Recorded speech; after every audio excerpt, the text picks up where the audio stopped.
still there? Yeah. We'll call you in a minute.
Hey YouTubers and friends, thanks for joining us tonight. We have Toledo Jess with me. Dano had a 911 call at work.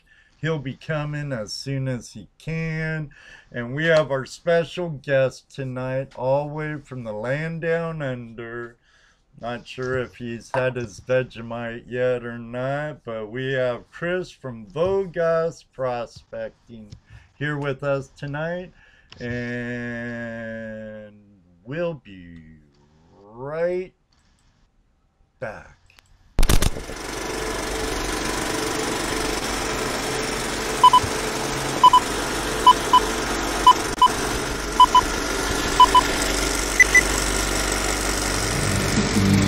Hello everybody, and welcome to another episode of Tuesday Night Hangout Live. Tuesday Night Hangout Live. Tuesday Night Hangout Live. Tuesday Night Hangout Live. With your hosts, Ed Martin, Toledo Jess, and Dano. Tuesday Night Hangout Live is a classic on-demand production.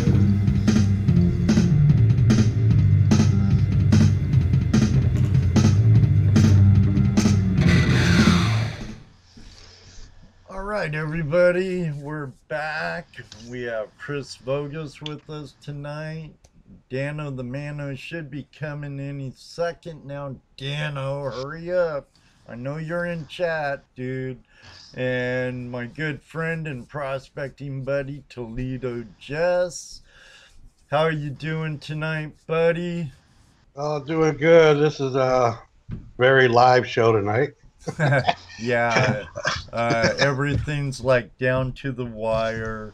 Yeah, I mean, We didn't even get a chance to talk to Chris about how the show gonna run. He needs to mute when you go to commercial, and he's the only one that's gonna be on video. And we'll call him in when we're ready for him. So we didn't get to discuss any of that because he got here, about 2 minutes before the show started? Like 3, yeah, pretty much. That's one reason why we were running behind schedule. Right. But it's all good. Yeah. It's all good. It's all good. It's all My good. Bad. My bad, everyone. No worries. Hey, dude. Hey, you had a chance to do a walkabout and do some prospecting. And then, sometimes Murphy shows up and it's mechanical, electronic, or even whatever. Mother Nature. And sometimes Murphy shows up and it's our guest. and his name's not Murphy, it's Chris. Yeah, it's Chris. But it's all good. But nonetheless, we have 2 new Patreons to the Flash in Your Pan Patreon team. Rodney House, a fellow OSPAer, and we have Terry and Hegelmeyer. I hope I'm not butchering your name, Terry, but welcome. You are, but it's not too bad. Welcome to the team. The more we progress, the more we can't do this without all of your support. And I see Dennis Dayton's in the room, all the way from his trip in AK, doing some Alaskan pirate. Yeah, doing some beach mining with Ray and our good buddy Caleb Bennington. I see we have a really full house, some new Aussies. They must be all your friends, Chris. Yeah, I did a bit of a shout out to try and get people suckered into watching what I watch. Yeah, I saw your post on your Facebook page, and I shared it not too long ago. And Dennis said he's getting great gold. All of you, thank you for joining us tonight.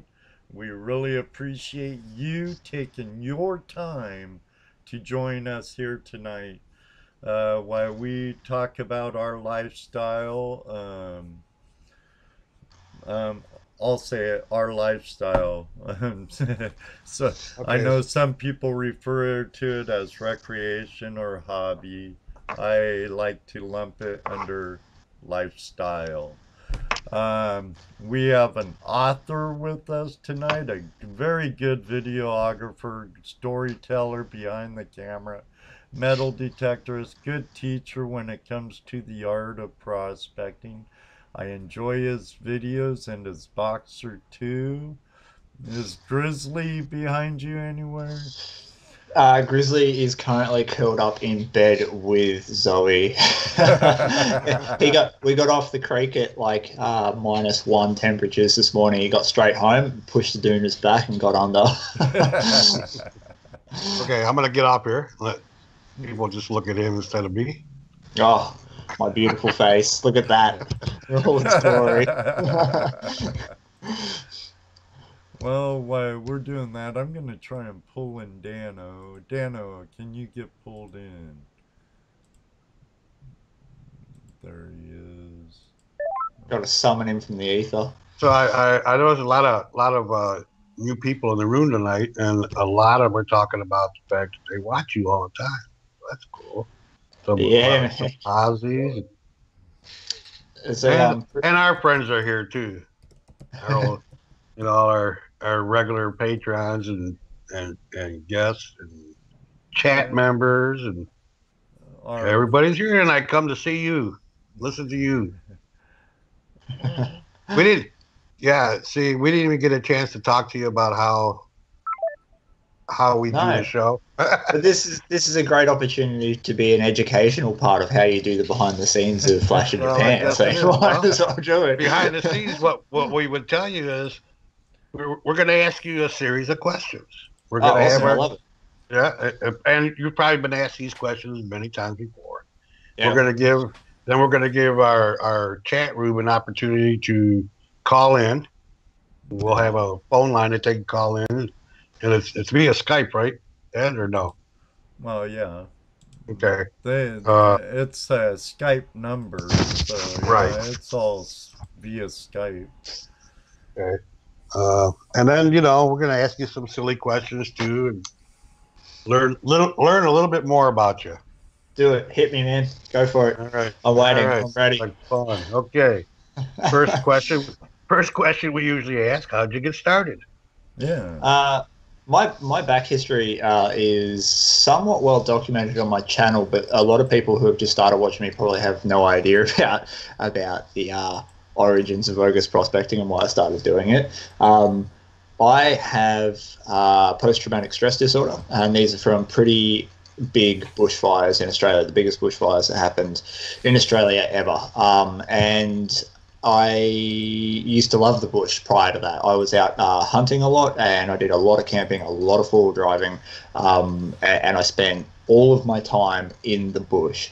When those fires happened, it took away my freedom. It took away my ability to go out into the thing that I loved, and it basically destroyed me. And when I it just everything came to a head. I ended up getting divorced because my PTSD was quite severe at the time. And at the bottom of the barrel, there was a friend of mine who put the extra effort in to take me out into the bush gold prospecting.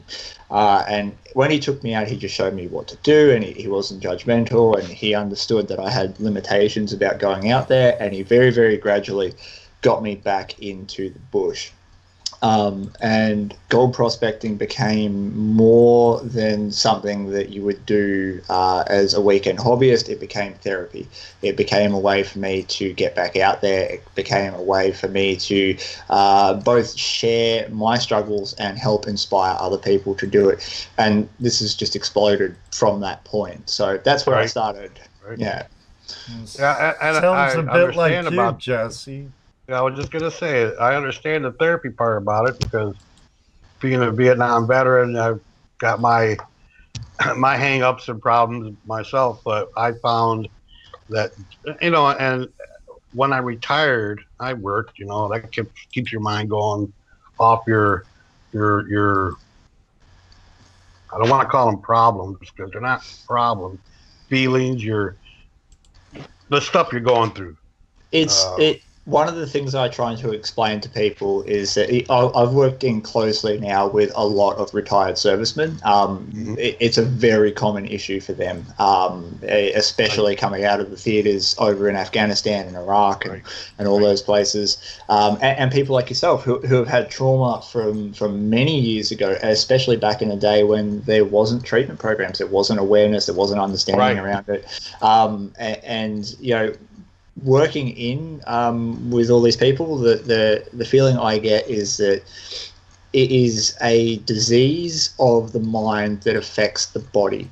And a lot of people don't understand that discrepancy. It's not that just you feel sad or you're a bit worried about something. It is crippling. It is absolutely crippling at its worst. And prospecting for me, I think the reason it works so well for therapy for me is that it's repetitive. I can really zone out, and I can just get a nice rhythm going, and it helps settle everything back down to a neutral point. And so that's what I like about it. I mean, it's the it's like you said, you get focused on that as opposed to all the other stuff that's going on in your mind. And as far as And you're right, as far as your mind is such a powerful organ that it can dictate how you actually physically feel. I mean, to the point where you're crippled. You're literally crippled, and it's not a physical thing. It's just, that's how powerful your mind is. No, definitely. The one thing that a lot of people don't understand about mental illnesses in general is that thoughts are actions. Your thoughts are an actual physical action within your body. There's electrical and chemical signals going on, and those thoughts will then have an impact on the greater body itself. So Right. if you wake up and you are severely depressed every day, well, those thoughts are going to have a very great negative effect on the rest of your body. You become lethargic, you become extremely fatigued, you don't have any motivation to get up and do anything, and it makes you sick. You can get stomach problems and you can get joint problems and a whole heap of other things besides. So Oh, yeah, definitely. Well, lack of movement, causes problems in itself. So, yeah. so with that, like I said, working, that kept me fairly okay, and for the most part.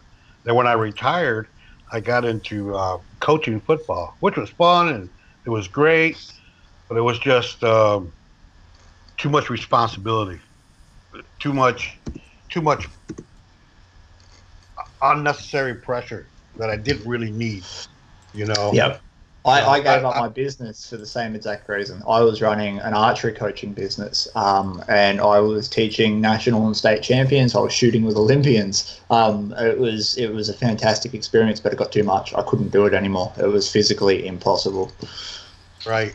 So I got out of coaching, and I got to do something. My wife doesn't want me sitting around the house because,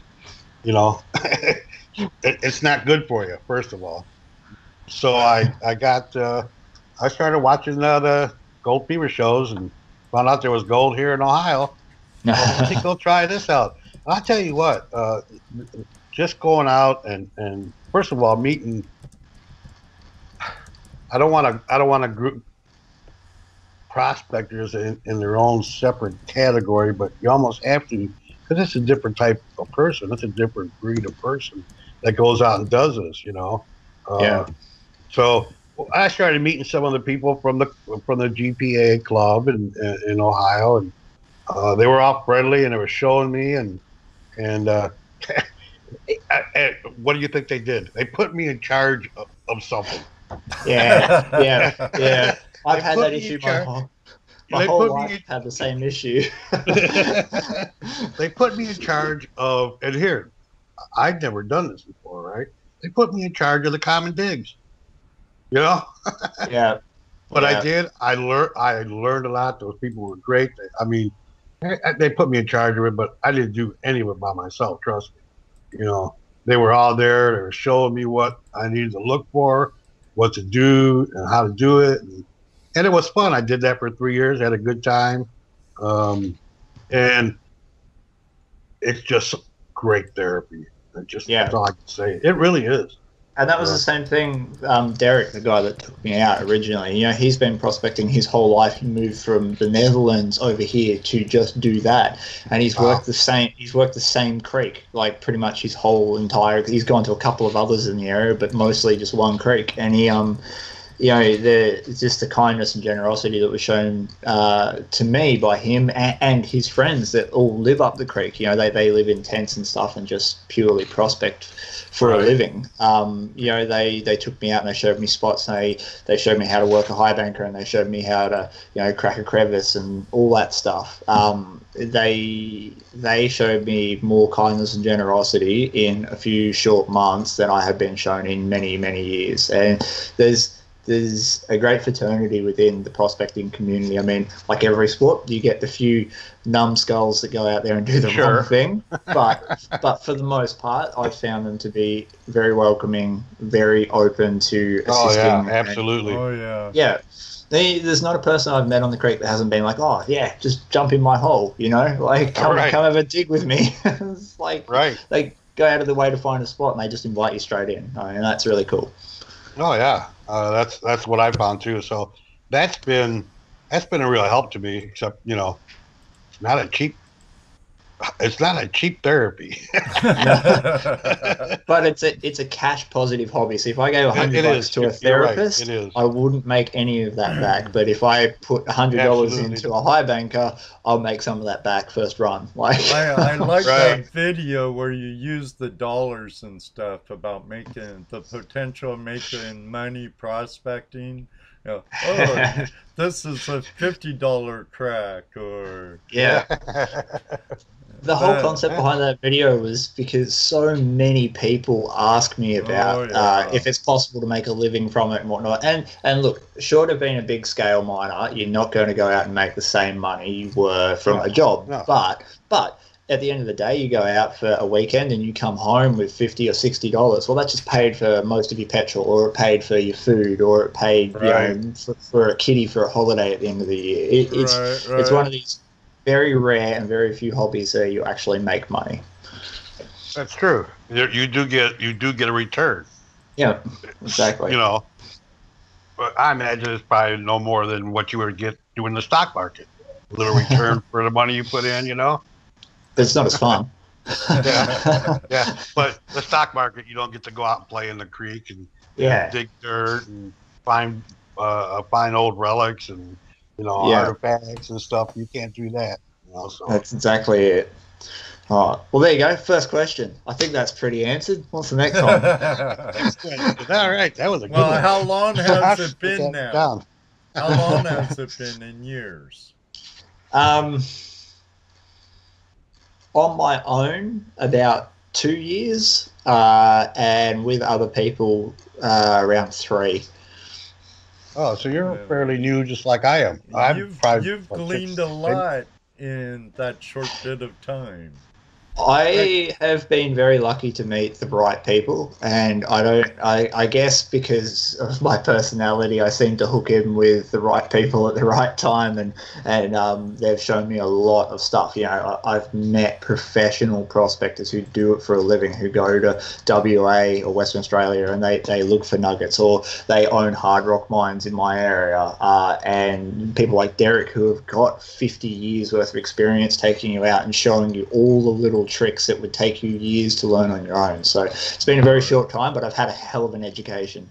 Well, that's the way I feel about what happened with me at the club. I mean, you know, here they threw me right in and basically made me learn how to do everything and taught me a lot. You know, I learned a lot really quick. I think a lot faster than I would have been had I just gone out by myself and tried to do this, you know. Yeah. And again, you know, personality helps. You know, being relatable. right, you know. So yeah. So being in Australia, and I imagine the fires probably after that, there's nothing really scares you anymore. No, not really. Right. Because one of our questions is what's the scariest thing that's ever happened to you? Scariest moment. There's two. There's two that stand out in my head, which one's very serious and one was sort of one I turned into a video. I've come close many times to dropping big rocks on my leg and stuff like that. You can't really avoid that in this hobby. You're gonna run into that issue. But I was up in a very very, very hot gully. I mean, this gully was probably only about 4 or 5 meters wide at its widest point, and it was 40 degrees, and I was crevicing in a puddle, and I'd found 2 little nuggets, about half-gram nuggets, and I was getting pretty excited, and I was just starting to get into the good stuff of that crevice, and I heard this funny noise, and I looked up at my backpack, which was next to me, just on this sort of rock ledge where the bank started going up to the top of the gully. I looked over and there was a king brown snake on it, and this thing was about 1.5 meters long, and they will kill you. Like, I wouldn't have made it out of that gully, not in that temperature, not how far out I was. There was no way of doing it. And Grizzly was asleep probably about 2 or 3 meters away from the backpack, right in the path of where that snake was going. And I've actually got this on video. It's called Crevicing Danger Noodle Gully. It's a little while on my channel, and I got Grizzly out of there quick smart, left all my gear there and waited for the snake to bug off. I went all the way back to the car, put him in, and then went back up the gully and got my gear from where the snake was. And on the way back, I met 2 more of the same snakes. And like it's something that you grow up with in Australia. I've had to remove snakes from my toilet. I've had to remove scorpions from my bathtub. We check our shoes for spiders and our stuff every morning. Like, I live in the bush. I live in the country. So this is a common, regular occurrence. And that was scary because I was worried about grizzly safety more than anything. It's not going to go me. I know how to get out of the way, but he could get amongst it and, have a red hot crack at it. And then there's no saving him, and he's literally my best friend. So that was terrifying. But probably the most serious one was I was high banking in a very out of the way place, and a big bushfire actually came through, and I was pretty lucky to be able to get all my gear back to the car when I noticed that the sky was going red. And managed to get back out of there, which was not great for the old PTSD or anything, but here we are. That was scary. They're not something that you should take lightly. You should leave as soon as you can. You can't just stick around for those sort of things, and you can't fight them. You can't, not with like a bucket and a little hose. You need a fire pump, like, to be able to do it. So when that happened, that brought back a lot of memories, and that was very, very difficult. That was a hard day, but yeah. So two different things. The animals, part and parcel, they're part of our countryside. We're very used to them. Bushfires are another beast altogether. So somebody, who was it? What are you looking at, Jesse? Somebody asked about the bushfires. I see you, Jesse. Oh, is that Dano? How's it going, buddy? Hey, Dano. I finally made it. Hey, Chris, how are you doing? Very well, yourself? Not too bad. Just working late tonight. Nice. Well, money's good. Money's good. That's why I stayed. Plus, I'm new to the job. I just started the job, so I can't hardly say no and leave. No, you can't. You've got to stick around and do that stuff. Yeah. I got to be a good boy. Yeah. Dano, do you know what the difference between brown nosing and beat kissing? All I know is when I make what I make an hour to work late, I will be there till they don't want me no more. You call it what you want. You call it what you want. Depth perception. You call it what you want. No, that's all good, dude. Actually, I'd left work and I drove by my building and there was a van there. I pulled in there and it was our comm guy, and he didn't have his poles up. The guys didn't get his comm poles up, so I had to put them up. Oh, lovely. Because someone didn't do their job, and I'm not very tolerant of ignorance. You don't like when other people don't do the job they're supposed to do and you have to do it. Right. Can't say I blame you, though. Yeah, me either. But that's all over. The day is done. I am here. That's what matters. Hey, you made it. That's right. I'm glad I wasn't the latest one to the show. There's my ugly face. How'd my camera come back on? Your camera's been on. You came on not long after the show started. I seen you. I thought I turned my camera off. You turned it back on. You're on now. Just try and look pretty. Go with it. I'll say just brush your hair, get cleaned up. Dude, this is it. I make reality YouTube. You got to try and look good all the time. Hey, but I got my cool coffee cup though. See that? Jesse's at the age he don't care what he looks like. Hey, I got mine sitting here too, guys. But mine's full of rocks from hooks. All the fossils I brought. Yeah, I already drank all the coffee in that. Now I'm working on this cup.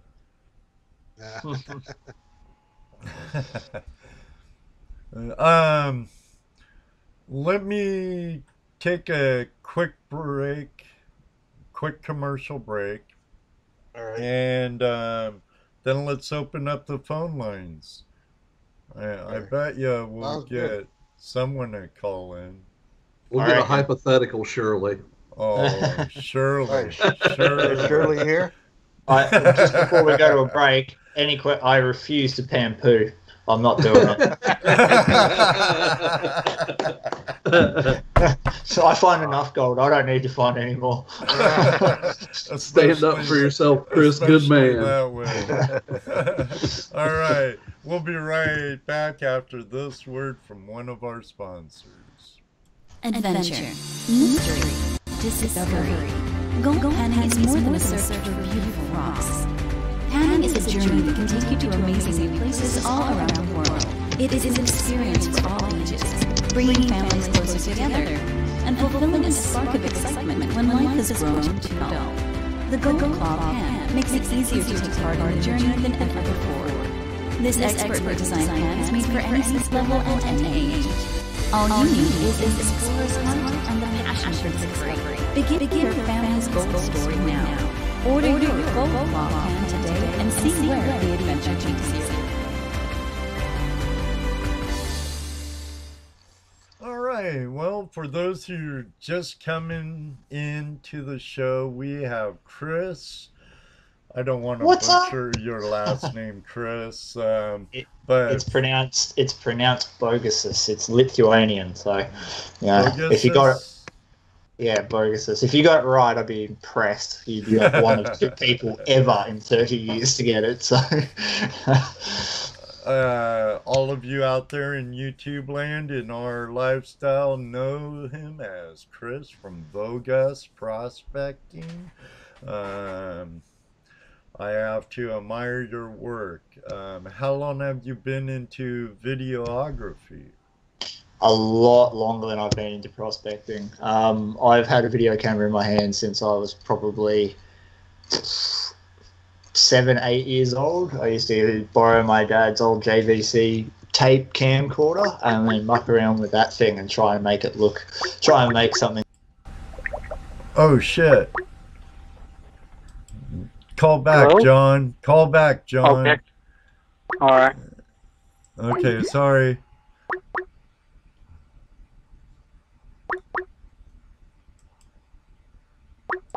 First real passion.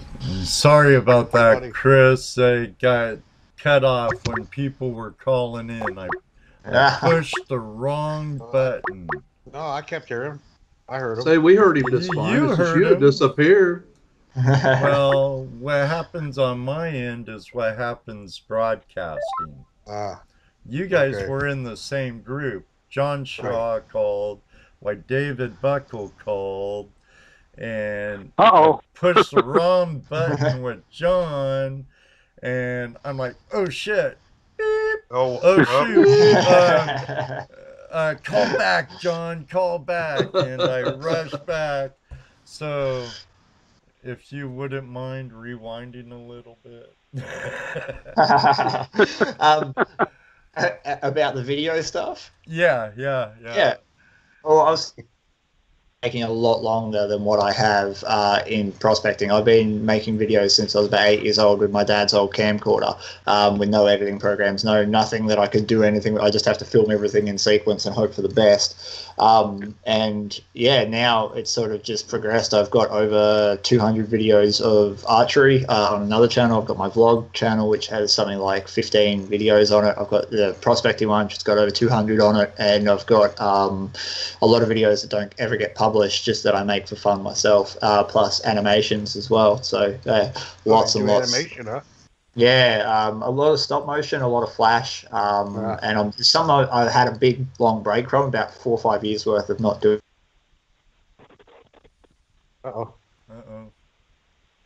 Something locked up there. Chris's Skype's locking up. Oh no! Mayday! Oh no! Yeah, I'm just going to say hello to Chris. Hey, John, how you doing? I'm doing great. What'd you do, cut him off? No, he didn't. Chris is frozen, though. Yeah, he's frozen time right now. He'll pop back. Just cut him off. That's the way it is when you're doing what we do halfway around the world. Oh, yeah. Well, like I say, I just wanted to say hello to everybody and tell everybody how great it was to meet you all at the Swank. You too. It And you was know what? our I pleasure, forgot. John. I forgot to give you something before you left, John. Oh no. Yeah, I had Lynn with me. Uh huh. I had Lynn with me. Oh yeah. Uh huh.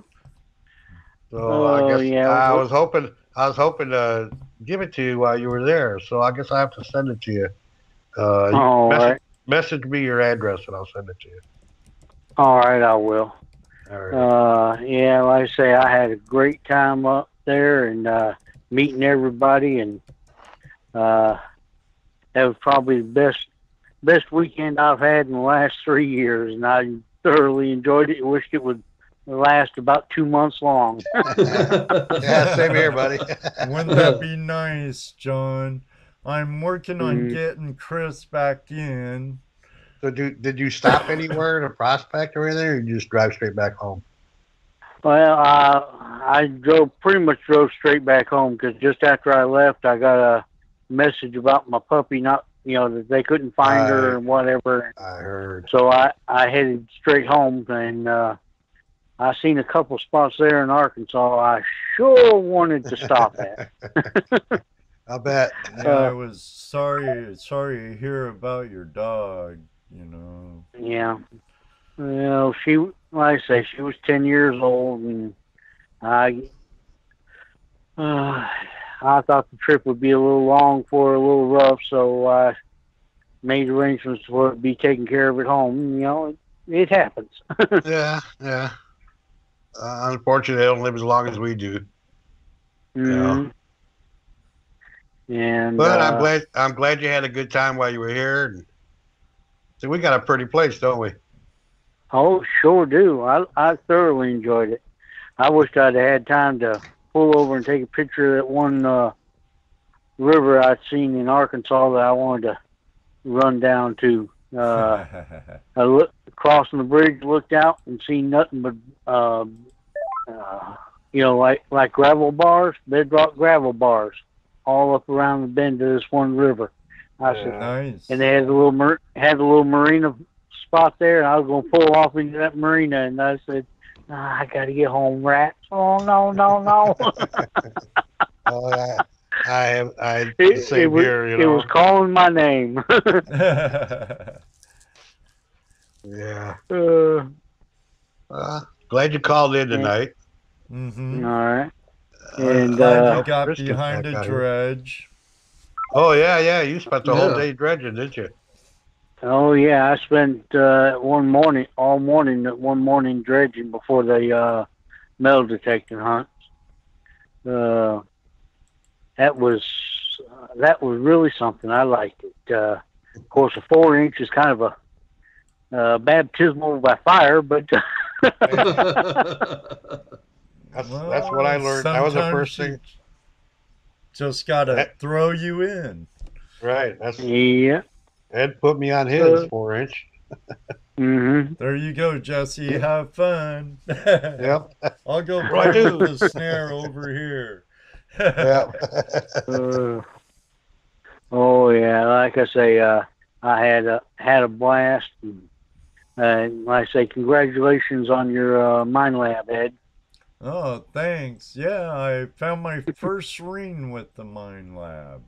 Mm-hmm. I seen that. Too bad it wasn't a real gold ring, but hey, a ring's a ring. It's the first ring too many rings. Oh yes.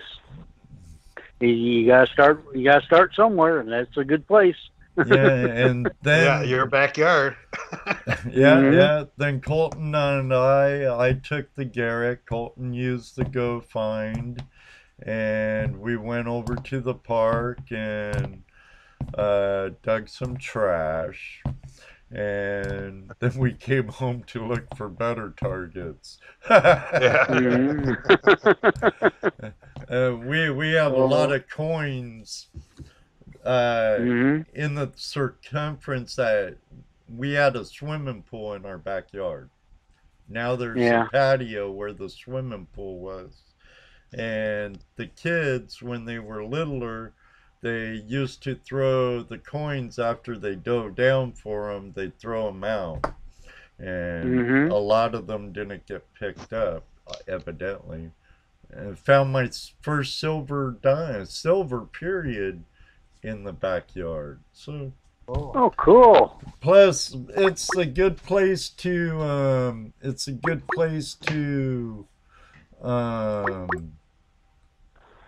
practice on plugs too. So yeah, that's true. All right, well, I'm gonna let you go. Maybe we can get him back in here a little easier. So I'm working y'all have a great on evening. it. Thank you, John. It's All great right. seeing you, and look forward to seeing you again someday, our friend. Oh yeah, as you say, one day I'll see you on the river. That's right. Nice. Talk to you later. Bye. You too, John. And we have another John on the phone. How you doing, Hook? Hey. I am doing awesome. Let me tell you, What's up, it was Hook? nice hearing from. It was nice hearing from John. I tell you what, he's had a lot of things kind of kicking him in the butt, but that man is awesome. He's Yeah, he definitely in is. my prayers and thoughts. Yes, he's a great guy. It was nice meeting him over there when I was over in Ohio and everything. So, and which, by the way, my truck's going good. And Oh, that's also, I good. want to say hi. I was going to ask Yeah, you. yeah. A $300 trip turned into a $2,200 trip in a very quick, rough way. Oh yeah. But I also want to say hi to Chris, your guest tonight. Skype kind of froze up on his end, and I'm trying to get him back. So Chris isn't with us at this moment. Okay, well, I was wondering. Murphy showed up at his Spirit- house. Bearded Warrior just typed in, Chris has restarted his computer. Oh, okay. Yeah, okay. well, ours done some weird stuff. We restarted ours too, and I know you're having Murphy issues tonight, Ed, as usual. He's But a weekly show up, you know.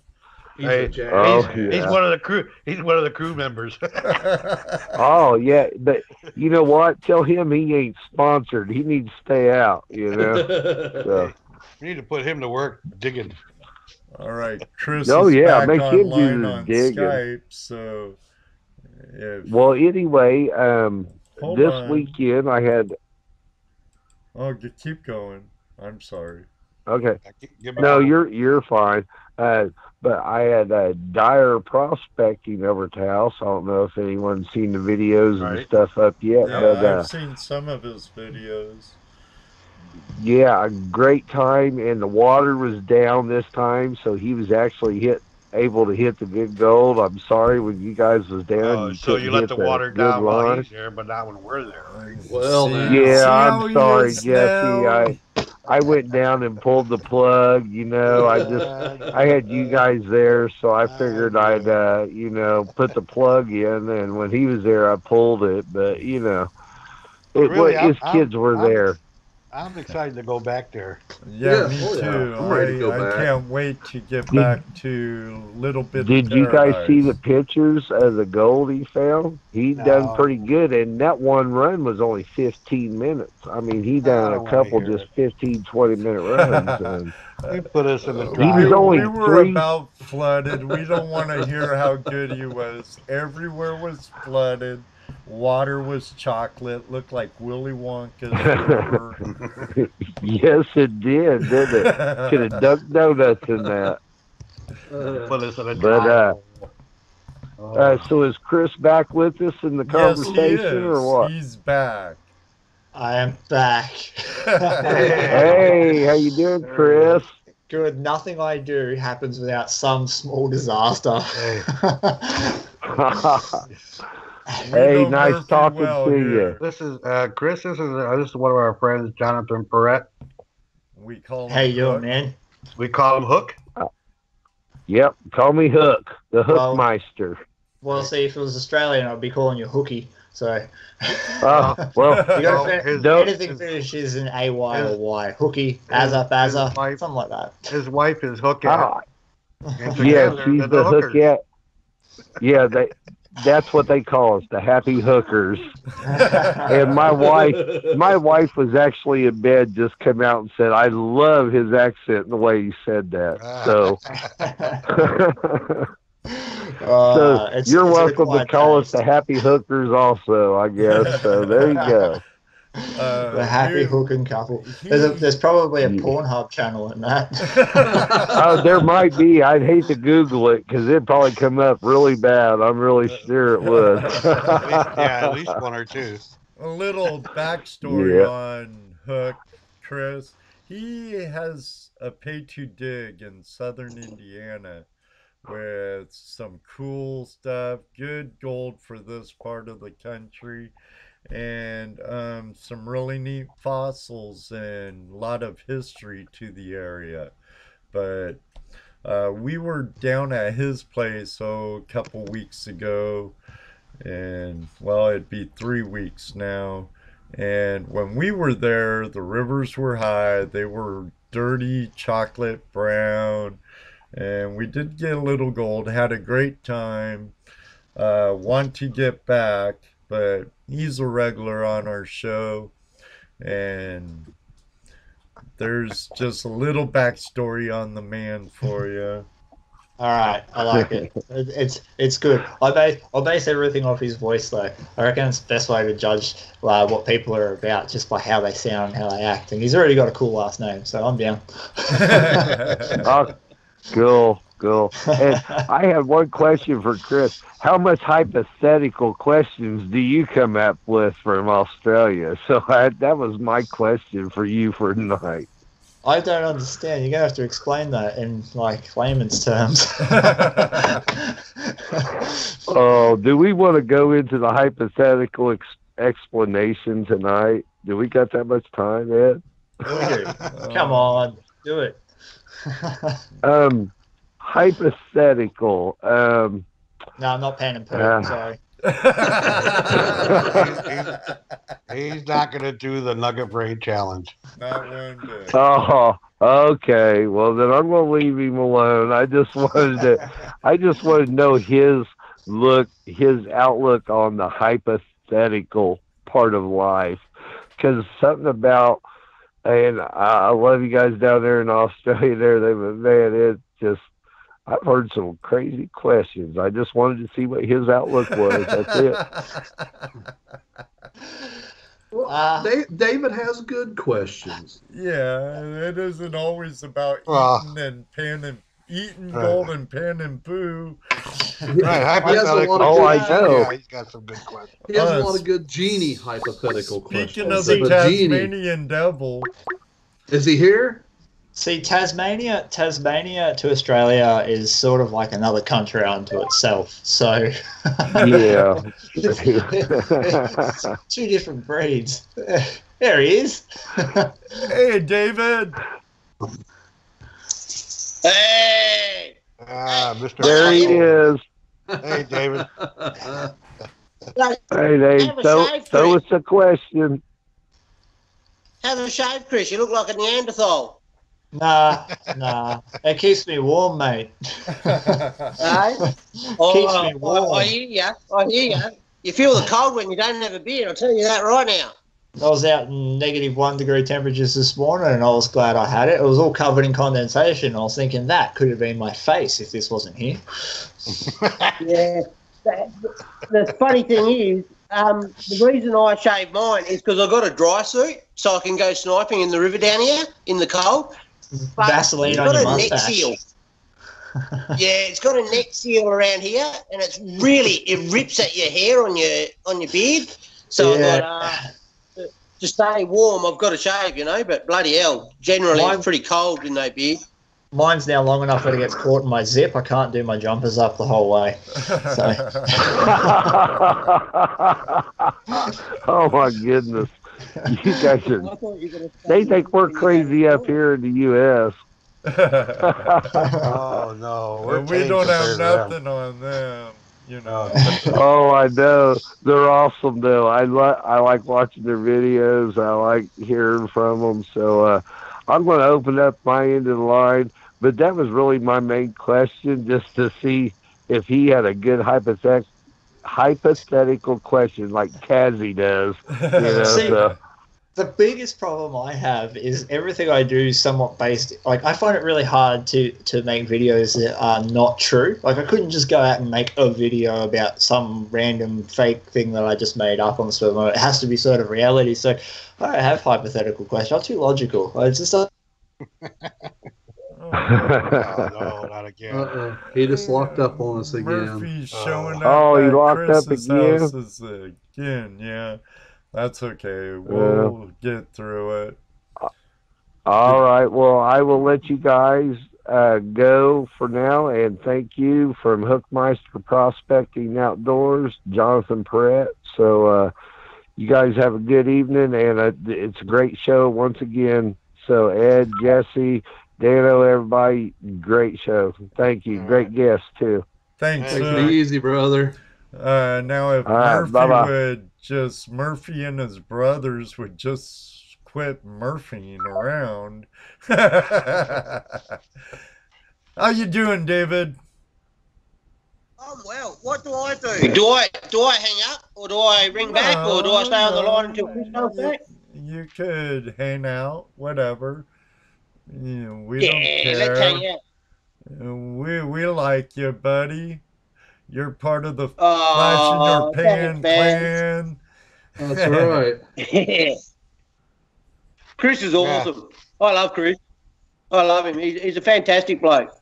I love watching his videos. Prospector Josh says, no one speaks to David until he grows his beard back. Oh, we're talking to him right now, Josh. Don't talk to Josh. He's always drunk. He's always drinking. You can't take anything he says serious. That's the way we feel about you too. Hey, I don't drink. Hey. You don't drink. Well, there you go. Man, you can't blame the alcohol for my problems. So you Baron, now let me get this right. Chris said -1, right? That's one minus 1 Celsius.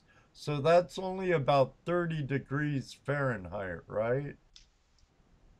Oh, I don't know. We don't get taught Fahrenheit. I think sounds about right.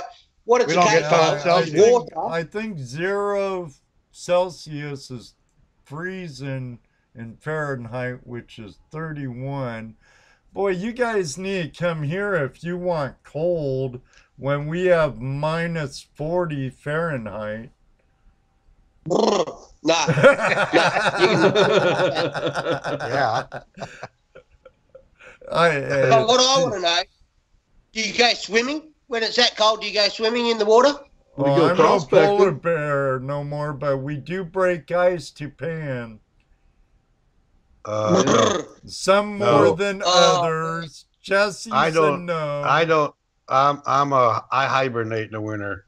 I get cold too easy. At my age, I do. Hey, I got good neoprene waders. I get in. I get in when it's cold. My body stays warm, but my fingertips they freeze and hurt so bad. What I tell you, so it's really hard for me to be out there. If it's good enough, if I can work in it, I can go play in it. So leave me alone. I'm old. Leave me alone. Well, Don't I think poke Chris me when I'm sleeping. I think Chris is. There he comes, right? See, it's good thing He's coming back. Good thing you still hung out with us. I think. Yeah, it was worth it. That's why it's called Hangout. That's right.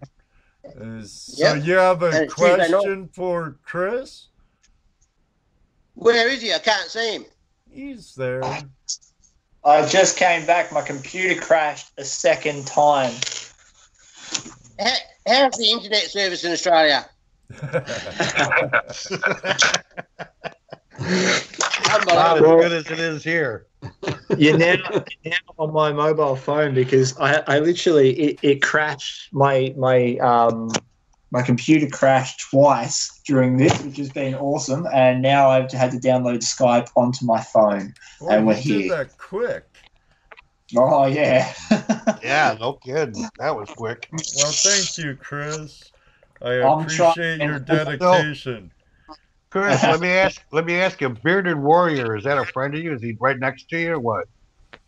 Not that I know of, no. Oh. Because he was saying you're rebooting your computer and... Yeah, sorry, that's Josh. I do know who that is. It took me a while to hook the username and the face together. Yeah. Oh. Yeah. He's about an hour away from me. He's been in a few of my videos and stuff as well. It's just, yeah, he's keeping my line open to you for when I go out next, probably. Oh, Josh, yeah, he's been in a few of your videos, right? Yeah, he has. He was in your latest one too, wasn't he? Was that Josh? Big dude? Yeah, he's a big dude. He I can't remember the last video he was in, but he has been in quite a few of them. So you will see. Hi, Josh. Hey, Josh. Josh brings Chris's bad weather for him. Yeah, it always rains when Josh comes out. If I go with Josh, it'll be piss and rain every single time. Yes. I was out in a beautiful little creek. Hey, Chris. Awesome. Yeah. Hey, Chris, I've got a couple of questions for you. All right, go for it. All right, the first one is, who is the coolest Tasmanian prospector you've ever met? Good question. Well, your wife was pretty cool, eh? Oh. Hey, I agree. Hey, Chris. Hey, yeah. No one likes a smart-ass, mate. No one. It's sometimes hard to tell the difference between a a wise guy and a wise ass. Well, you know why there are smart asses, don't you? Why? Keep all the dumb asses in line. Oh, where's my sound effect? Oh, No, I was going to give you a drum roll, you know. Oh.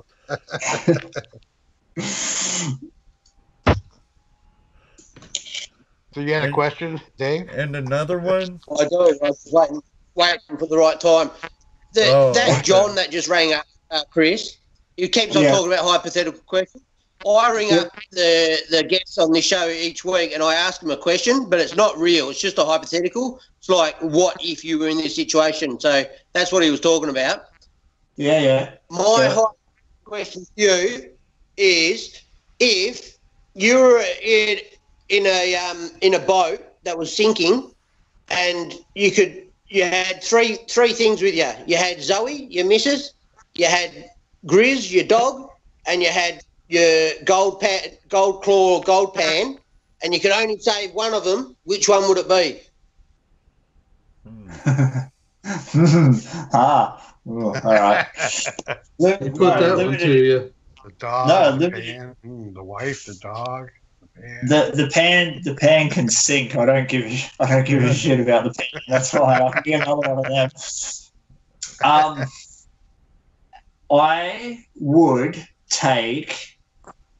I would probably grab Grizzly because he can't swim too well, as Zoe can. So I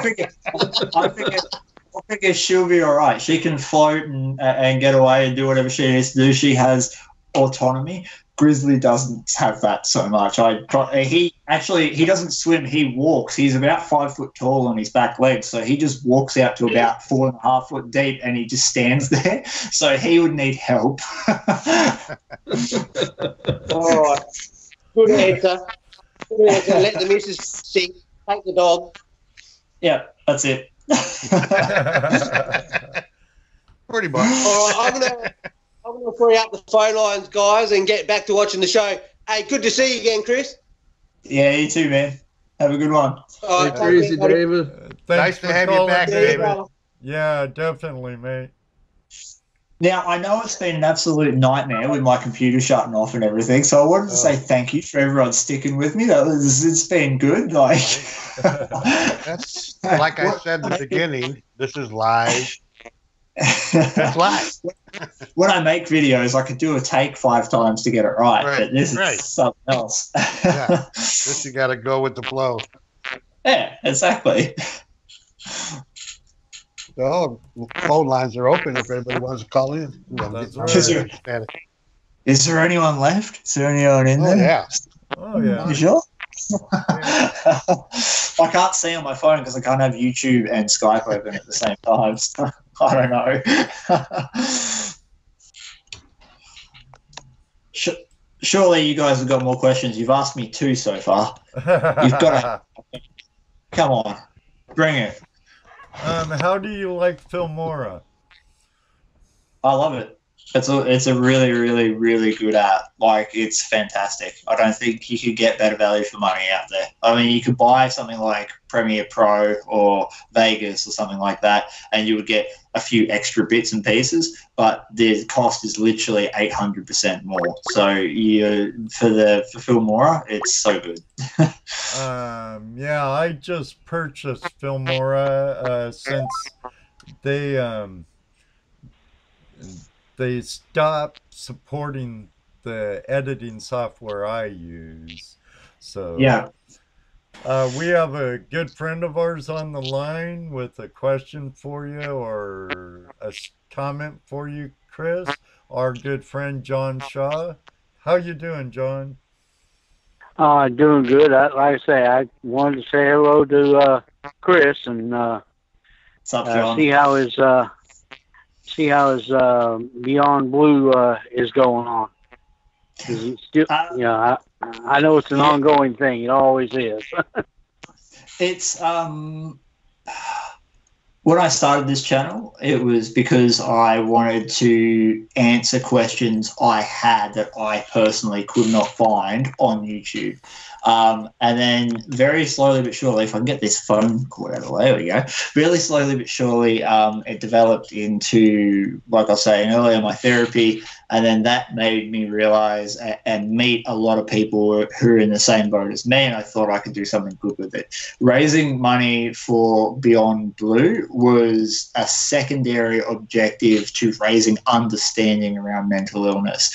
And I feel like I've achieved that pretty good to start the year, and I'm putting little bits in throughout the year in some of my videos to keep that message rolling.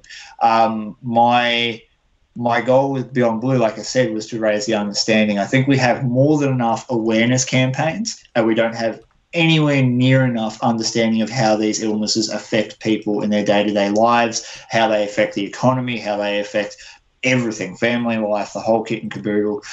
So yeah, you might know what depression is, but you might not understand it at all. And that was my primary goal for doing that initial fundraiser back in March. We raised over $5,000 for Beyond Blue, which is a fantastic effort because that will obviously go into to supporting a lot of people all across Australia. And the awareness campaign is worldwide. You know, I had 3,000 people see my video, which was incredibly hard to make and very personal, but 3,000 people saw it. And from that, I've met a lot of people that have been in exactly the same situation as me, and I've been able to help them out. And a lot of people have since shared the video as well, and it's just spread, you know, just like a spider's web. It started from one central idea and it's gone out. So I feel like my part for the main campaign is done, and it's now sort of self-fulfilling. It's had a ripple effect and it's gone out to the wider community. In the future, I may choose to do more, but it was an incredibly difficult thing to do. Personally, it took a huge toll on me. So I don't know if it's something I'll do again in the near future. Yeah. Like I said, I wanted to thank you for doing it, though. I'm sure it helped a lot of folks. No, thank you. I really appreciate it. Getting people like yourself calling to this show and people sending me emails and private messages and stuff saying thank you and whatnot has been the highlight of that whole thing, because there are people who have never sought help before who were getting in contact with me to say that that's what they were doing, and it opened their eyes to a lot of it. And a lot of family members too. One of the one comment that sticks out in my head was on my video, which was a guy here in Australia whose wife went through the Ash Wednesday fires back in '85, I think it was. And he was saying to me that he used to, every time his wife would bring it up, he used to go, oh, here we go again. I have to hear this same story, blah, blah, blah. And after I put my video up, he goes, I'll never say that again. I completely get why she's going through now, and I can support her better. And that's what it was about. So I really do appreciate all those messages. They mean the world to me. Yeah. All right. Like I said, I just wanted to say hello and tell you I thoroughly enjoy your videos. Oh, thanks, man. Hopefully I can keep making more for you. All right. You have yourself a great day now. You too. All right. Bye. Thanks for calling in again, John. No problem. So, Chris, now that you got that started, did you say it's taken off on its own and you got other people working that project? Yeah, it's less of a the idea behind the video was to provoke thoughts that people either don't share because they're going through it, or have not thought of because they've never gone through it. And now that those thoughts are out there, I meet a lot of people that have seen that video or a friend showed them, and it's opened a lot of people's eyes to what mental illness is all about, you know, and in a way that's spread out to the community more than I will ever know or understand, because I've received hundreds of emails of people saying thank you, just like them, for that video, and I know that will be spreading without my knowledge of it. It's something that it's something I'm not actively working on. Again, comes back to that whole personal cost of doing it, and but it's still working. It's still on YouTube. It's still got thousands of views on both Facebook and YouTube, and people are still talking about it. You know, people talk to me about it when I meet them out on the creek, so I know it's still getting out there. Very cool. Right. So I'm sure someone will also pick it up and maybe take it the next step. Yeah. You know, so that's got to make you feel good too. Just knowing that what you put out there is actually having a real effect on people, and is having positive effect on people, as opposed to, you know, some of the garbage you see. But well, I said to Zoe, if this campaign and my channel saves one life, it has been more worth the effort put into it. If my channel went dead tomorrow and that's what I've achieved, job well done. You know, absolutely. I think bravo. More. Absolutely. So, on to the next subject. Okay, next one. We got Sir William of Pennylot wants to know if there's any place that you can buy gold hog mats or similar in Australia. Gold Rat High Bankers sell them. I believe they're up in New South Wales. I'm not 100% sure on the details, but they are available in Australia. He sells Dream Mat. I don't know about Gold Hog. Gold Hog you can only buy Gold Hog through his channel, through his website. He has those dealers. So, and I don't know about him shipping to Australia. I think he mentioned sometime that it was cost prohibitive. I mean, if you want to pay the shipping, you'll do it. But if he wants a review on my channel of the Gold Hog piglet, send me one of them, because I'm desperate. Hey, I've tried that. I'd take a piglet and then put Dream Mat in it. Right. As far as matting, Gold Rat, he makes his own boxes, and he uses Dream Mat in it. I have a speed banker. With Dream Mat in it, 12 by 36 Dream Mat. That sucker's nice. A couple little changes that most of us make on anything we buy.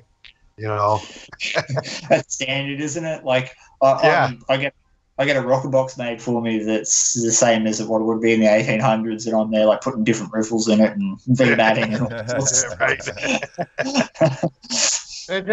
Just minor changes, I think that's your first video I found was one with your rocker box.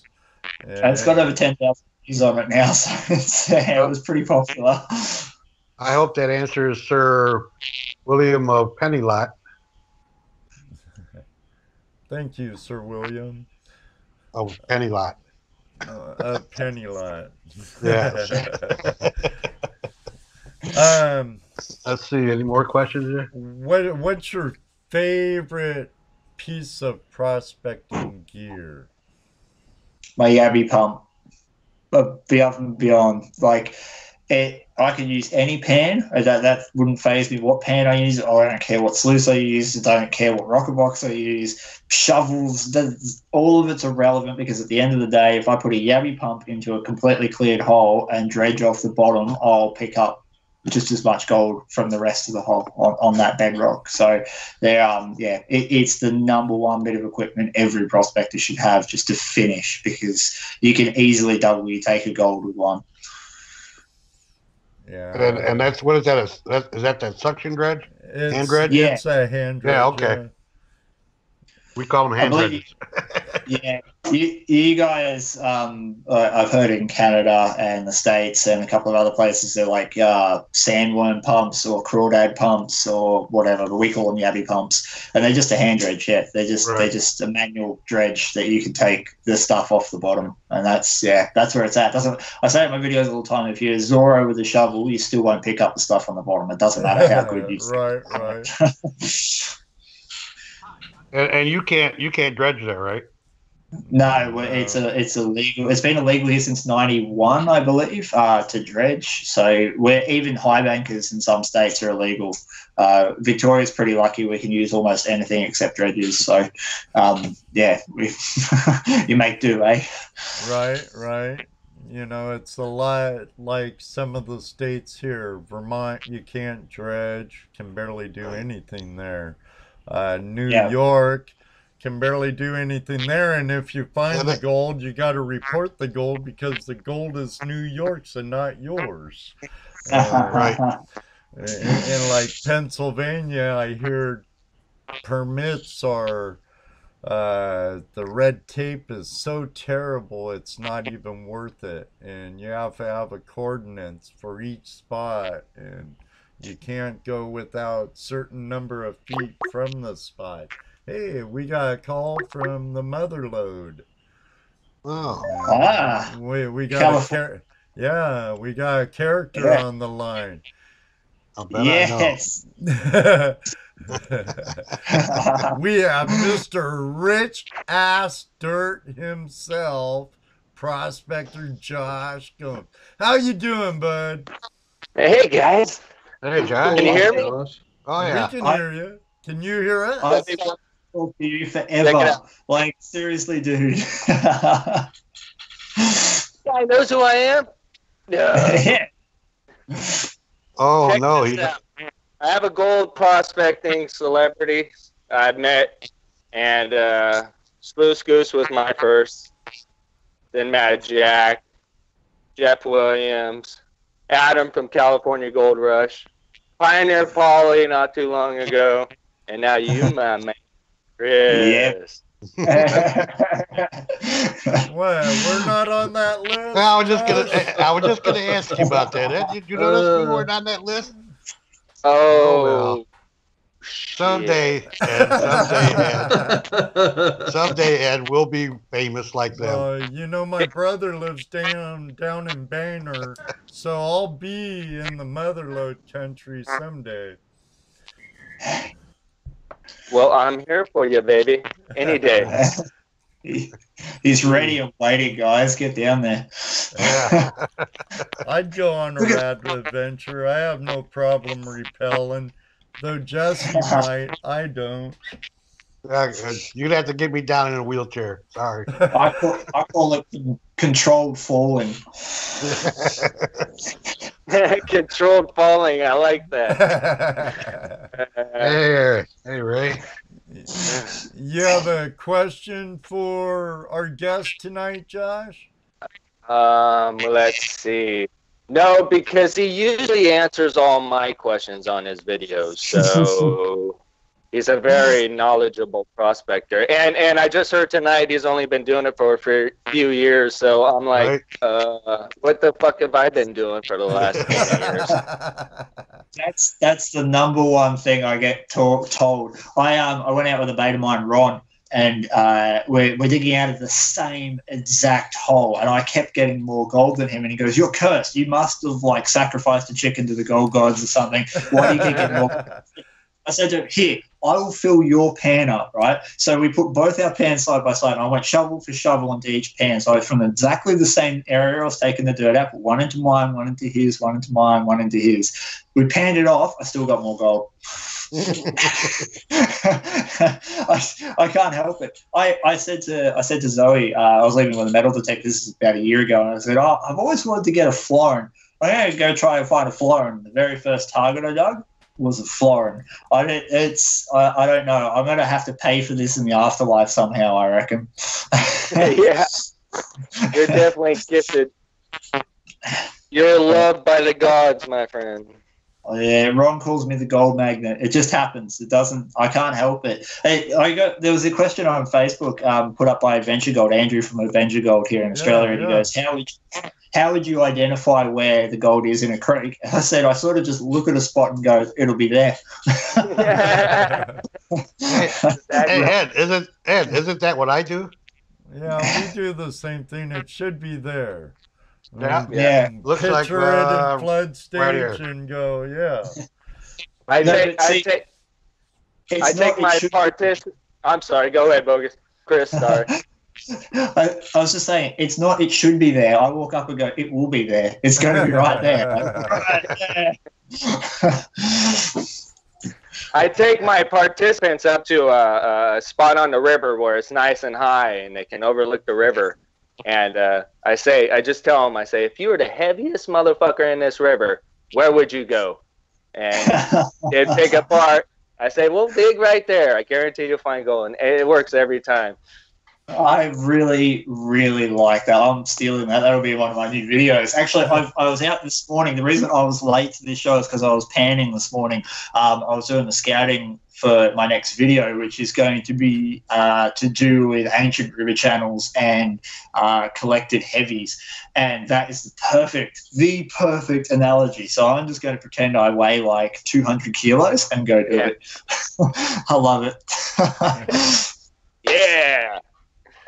Cool, man. Definitely a thought. Yes, yeah. Hey, what do you? I have an idea. I've been scooting this around on the bench here, and we all wear these little adventure bracelets that have the whatever. You all see them. With the paracord, right? Yeah. So I have these really high-powered magnets, and I'm just testing them, but I want to wrap them inside there. Now check this out. When you're cleaning up, I have a lot of gold in here, so I can't really do much with this. When you just take your bracelet off, you take your bracelet off and you just stick your magnet right here at the bottom when you're cleaning it, and all that black sand will get stuck right there. It's just like a little magnet that you always have with you. I want to kind of put it on the bottom of your pan so it keeps the black sand there. Yeah, man. So when are you? When are you sending mine? Well, I gotta make it ours. There's 3 of us. Ours. I just thought about it like 20 minutes ago. Oh, cool. Wow. That's on the spot and benching. That's what it's all about. Isn't there a pan that has magnets in it? Yeah, you don't worry bat about that pan. That's a stupid pan. The bat pan, that's the one. I don't. Is it really a pan? Yeah. I've never seen that. That's a great idea, to be honest with you. Bat pan. Ed has one. I have one, but I don't like the way it's shaped. It's shaped like what they call those in Africa and South America, a bata. A bata.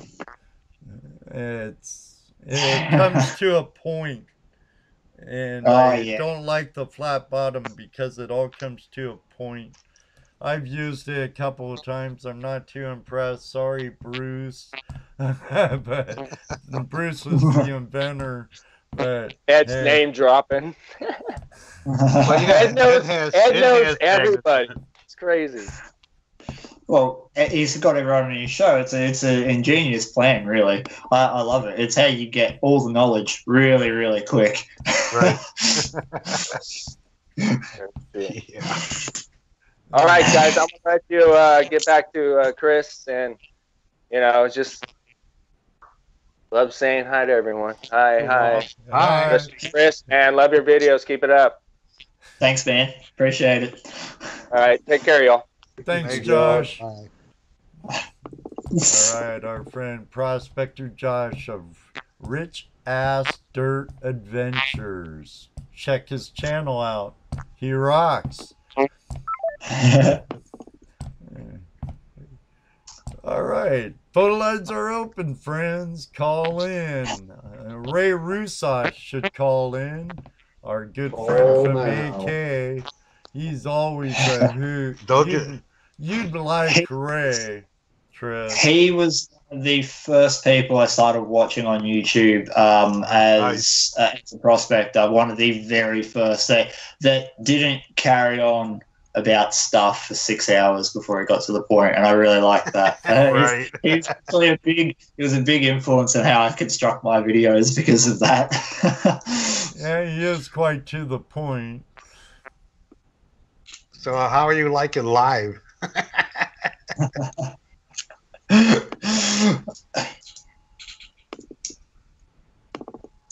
Yeah, there? Yeah, we're there. Sorry, it had a momentary fuzz again. Hey, you want to tilt your camera up a little bit? All we're seeing is your beard. Oh, really? On TV, on the broadcast, they see them all. Do they? Oh, yeah. Okay. Oh, okay. I see it. You're good. Never mind. Don't listen to me. Never mind. Well, if it's just a beard, it's a good effort. Like, see, I see you on my little screen because it's a delay on YouTube. So if I watch you on YouTube, you're like about 30 seconds behind. So, okay. And it's a different view. I mean, you know what I'm saying. Same view. Yeah. No, that's two different guys. Come on.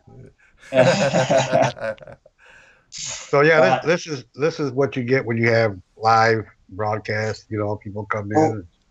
You've now done three questions. What's the fourth? Come on. Oh, okay, let's do a fourth. Fresher. Let's go keep dumping. Pile them up on him. Chris likes a good puzzle. Well, here. Hey, isn't it time for a commercial? No, after you asked your fourth question. Okay, my fourth question. Let's see. Can I make it do you want a serious or do you want something funny? I mean, you can do whatever you like. I'm up for it. Oh, I can't do whatever I like here. Saved. You're saved, Jesse. You're saved. We have Ray on the phone. All right. I knew I could delay long enough. Ray? Sorry, guys. I couldn't figure out how to Skype in and still be able to hear everything. Hey, Ray. Hey, Ray. You worked it out. You. Ray. I'm gonna see if I can turn up my speaker on my phone. I can't hardly hear it. Oh, you got earplugs? Oh. He's not the only person with technical difficulties, so that makes me feel better. There you go. Now I can hear a little bit better. That better? Hey, Ray. Yeah. Pretty good, Jess. Good. Tired, tired and sunburnt? Oh, we're definitely working hard. I tell you, I think even Big Caleb's starting to wear down a little bit, but he's still got one more good day, and he might tell you. Oh, he's shaking his head no. You can't wear Caleb out. Hell no. Yeah, I've been watching your videos and your live Facebook feeds there. It's been fun. You guys look like you're having fun. It's live Facebook, but and then my YouTube maybe burnt because I think I dropped my camera got wet today, so I don't know whether I can revive it or not. So I might have killed today. Might have killed another camera today. Buy a GoPro. Buy a GoPro. You need a waterproof camera. Yeah, GoPro. Go buy one. They're awesome. So but you can't never do enough. Did you hear what Chris said about you? No. Tell him, Chris. Your channel was one of the first gold prospecting channels I started watching back when I was starting out, and it was because you cut through all the bullshit and just get to the point. And I really like that. I can't stand fluff in videos. Well, I always enjoy all those videos that I hear from get to see from Australia and New Zealand and there in Tasmania. There was a real highlight a few years back to actually send the Gold Hog flag down there. If I was just saying before, if I could get hold of a Gold Hog piglet, I'd be over the moon. Because the thing that I want to do, I've got several spots now. I do a lot of remote prospecting, so it's not like I can walk my stuff to my location without serious effort, and taking anything more than a river sluice is usually too much. Like it's hard yakka getting out there, and I keep looking at the dimensions of it, and I've seen it used on Two Toes channel, and I'm like, that's the unit, that's the one that I want to be able to go to a spot like I was today. I was getting 50 specks a pan, and I was like, if I had a high bank, I'd clean up. Like. Well, that's one of the biggest reasons I made the multi-slips is just because, the Razor's Edge, because I couldn't pack all the stuff. Yeah. See, even small high bankers are tricky for where I go. Like they're very, very difficult. You're more likely to break your ankle on the way in with carrying all that gear than you are to get to it. Like. Man, that sounds like somewhere I'm not going to be able to walk one way or the other. We were talking about walking to a couple of the mines here in Juneau, and there's just no way. I mean, well, we've already been working so hard just running the hoses, and then to try to turn around and actually go hiking somewhere for a long ways, it ain't going to happen. Right. Yeah. So did Dennis come with his trick for rolling the hose out? That was that Wayne was talking about? No, they actually just been grabbing the hoses by hand and rolling up the hoses. Oh, okay.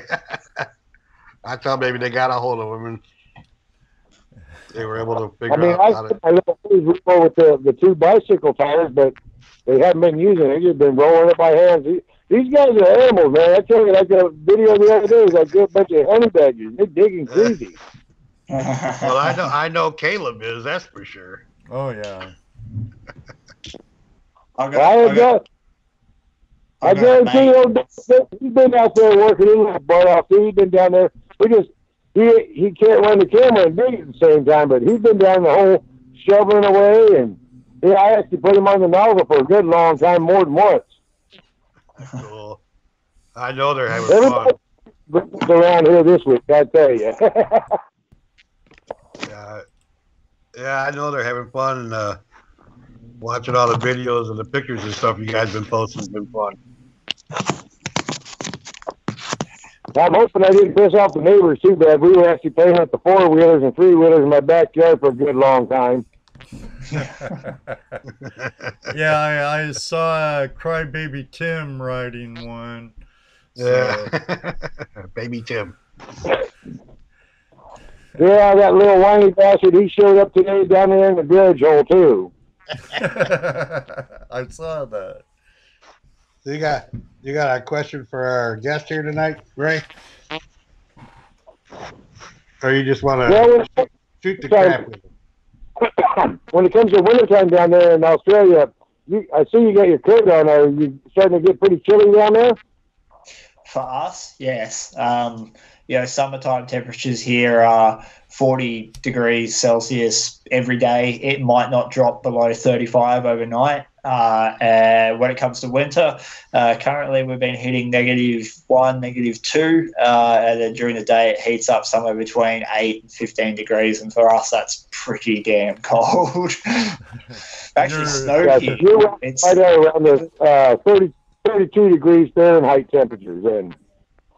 Yeah. I don't know what the conversion is, but yeah, it's a kind of. I believe 0 Celsius is 31 degrees Fahrenheit.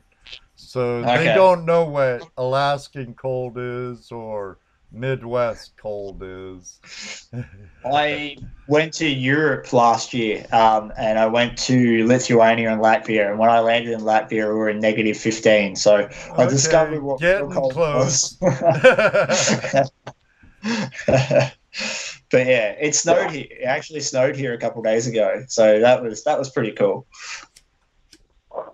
So what's your big deal? I mean, do you get a chance to do very much gold prospecting in the wintertime, or is it kind of a bust and you just got to kick back and drink beer?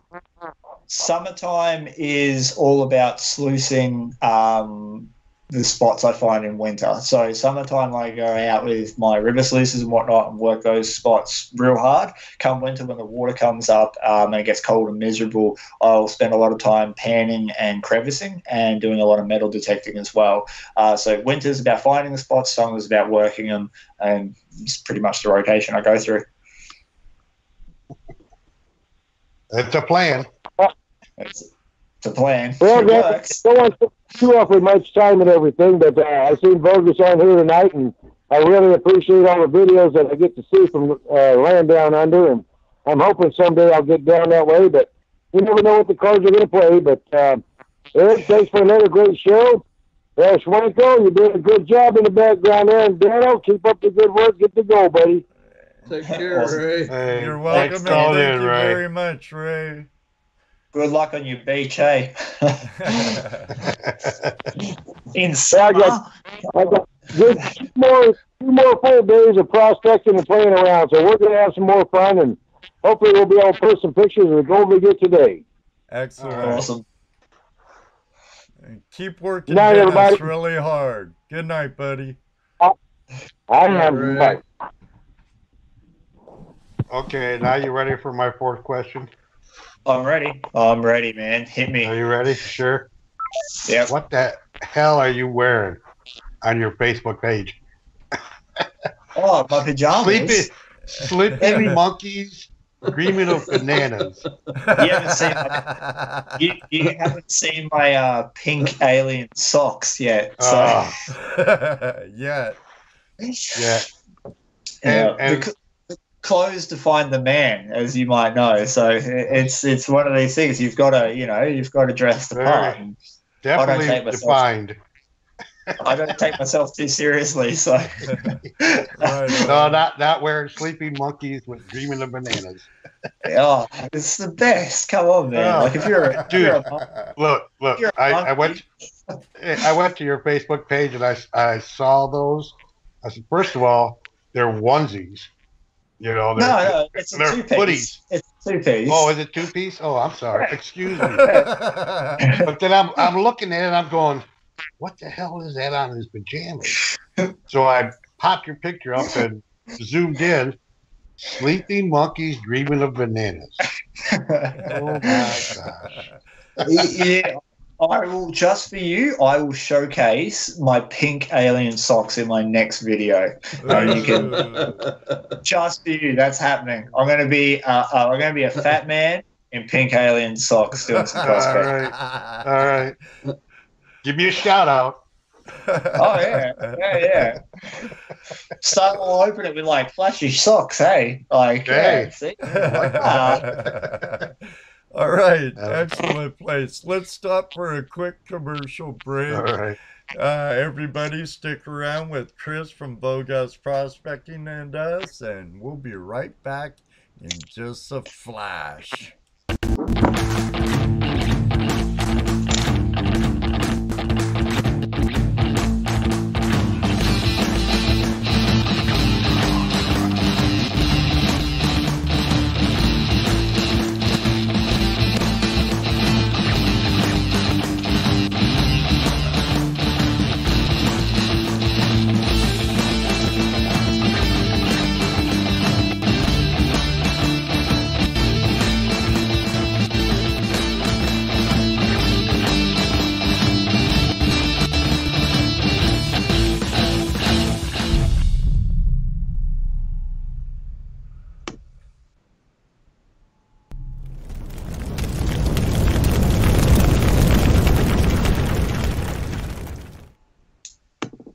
All right, everybody, we're back with our friend Chris of Vo-Gus Prospecting from the land down under.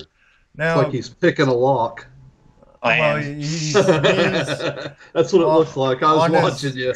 On his other page, you know, if you send him a real tricky lock to pick, he'll try and pick it, or a puzzle or something like that. Someone sent me this. I just dropped it. It's a lock. It's on the floor now. And I haven't been able to do it. I've gone to make the video like 5 times, and every time I get skunked. So you'll get there, Chris. One day. Practice makes perfect. I can't. I'm a fidgeter too. The worst thing is I'm a fidgeter. I can't just sit still and do nothing. I have to have something in my hands mucking around. Otherwise, it's just it's just shocking. Do they have those fidget spinners over there? Yeah, they do. As he looks for one. This. Yeah, he's got that little box. Yeah, this thing. These things are awesome. Like, look at it. They're just like, woo! And you play with the buttons, and then there's this thing. You got a cool one. And a thumb groove, so you can just like rub it. It's really good. Oh man. Yeah, my grandson, who has been diagnosed autistic, has one of those, and he plays with it.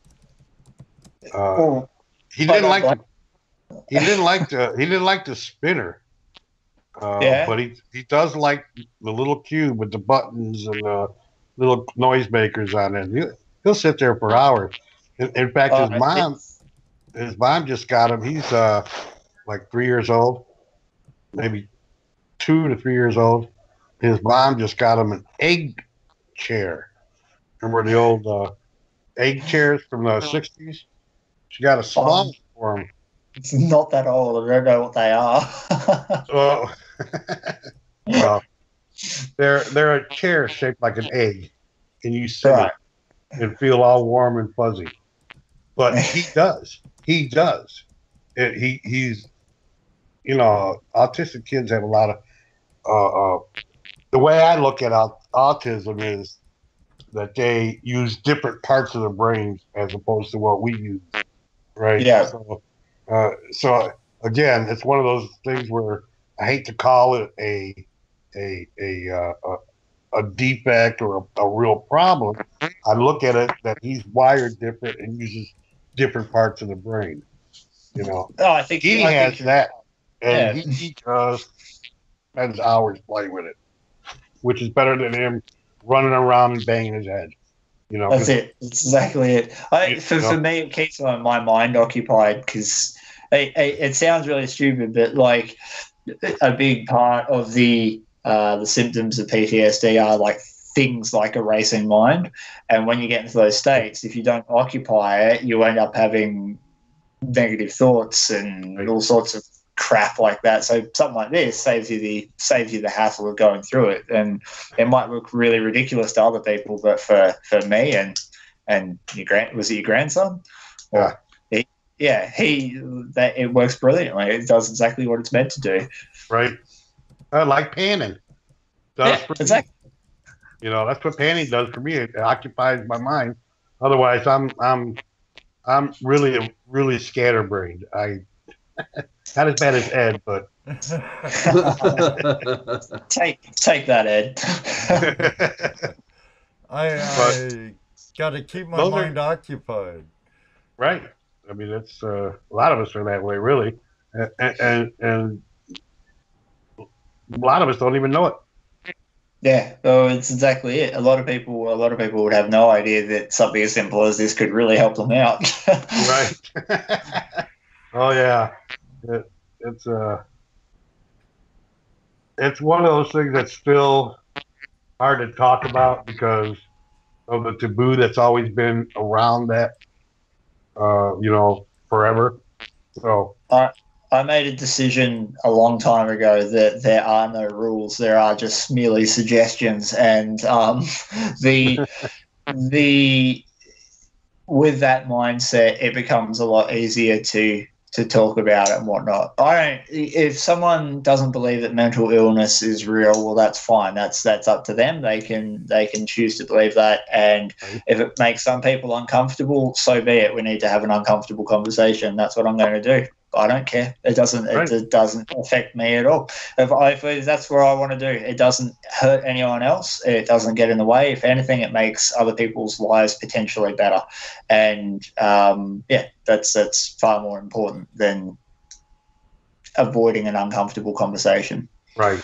Because you're not really you're only delaying what's going to eventually happen, anyways. You know. Exactly. Yep. So, exactly. Like I said, it's been taboo for so long, nobody wants to talk about it. And it's just, right when you started doing this, your charity there, I actually, when you did the giveaway, I believe it was, I had a nephew that, out of the blue, or at least I thought out of the blue, hung himself. It's a very, very common story. I've got people now that I work quite closely with in the prospecting world, and he was a big supporter of my fundraiser and whatnot, and he said that he's never had it and he doesn't really understand it, but he's here and he wants to do it. And a few weeks after the event had concluded, he had a friend hang himself, and they said no one had any idea that he was feeling like that. And that's the important thing. It's important to recognize that people put up facades and faces, and that will drastically affect how many people know that you're struggling and that you're going through a bad time.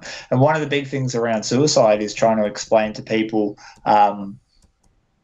I've been there. Like, I've laid on a floor with a shotgun, drunk, thinking about just putting it in my mouth and ending it.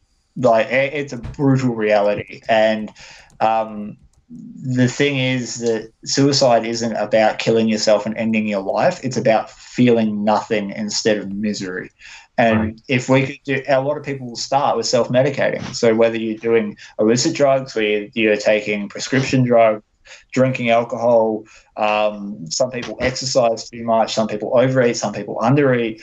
There are methods of making yourself feel anything other than the anxiety and depression that you have, and that's where it becomes dangerous, because once those methods stop working effectively and you're at the end of your tether, the next thing to stop it is ending your life. And then again, you don't want to die, you just don't want to feel what you're feeling anymore. You just don't want to hurt anymore.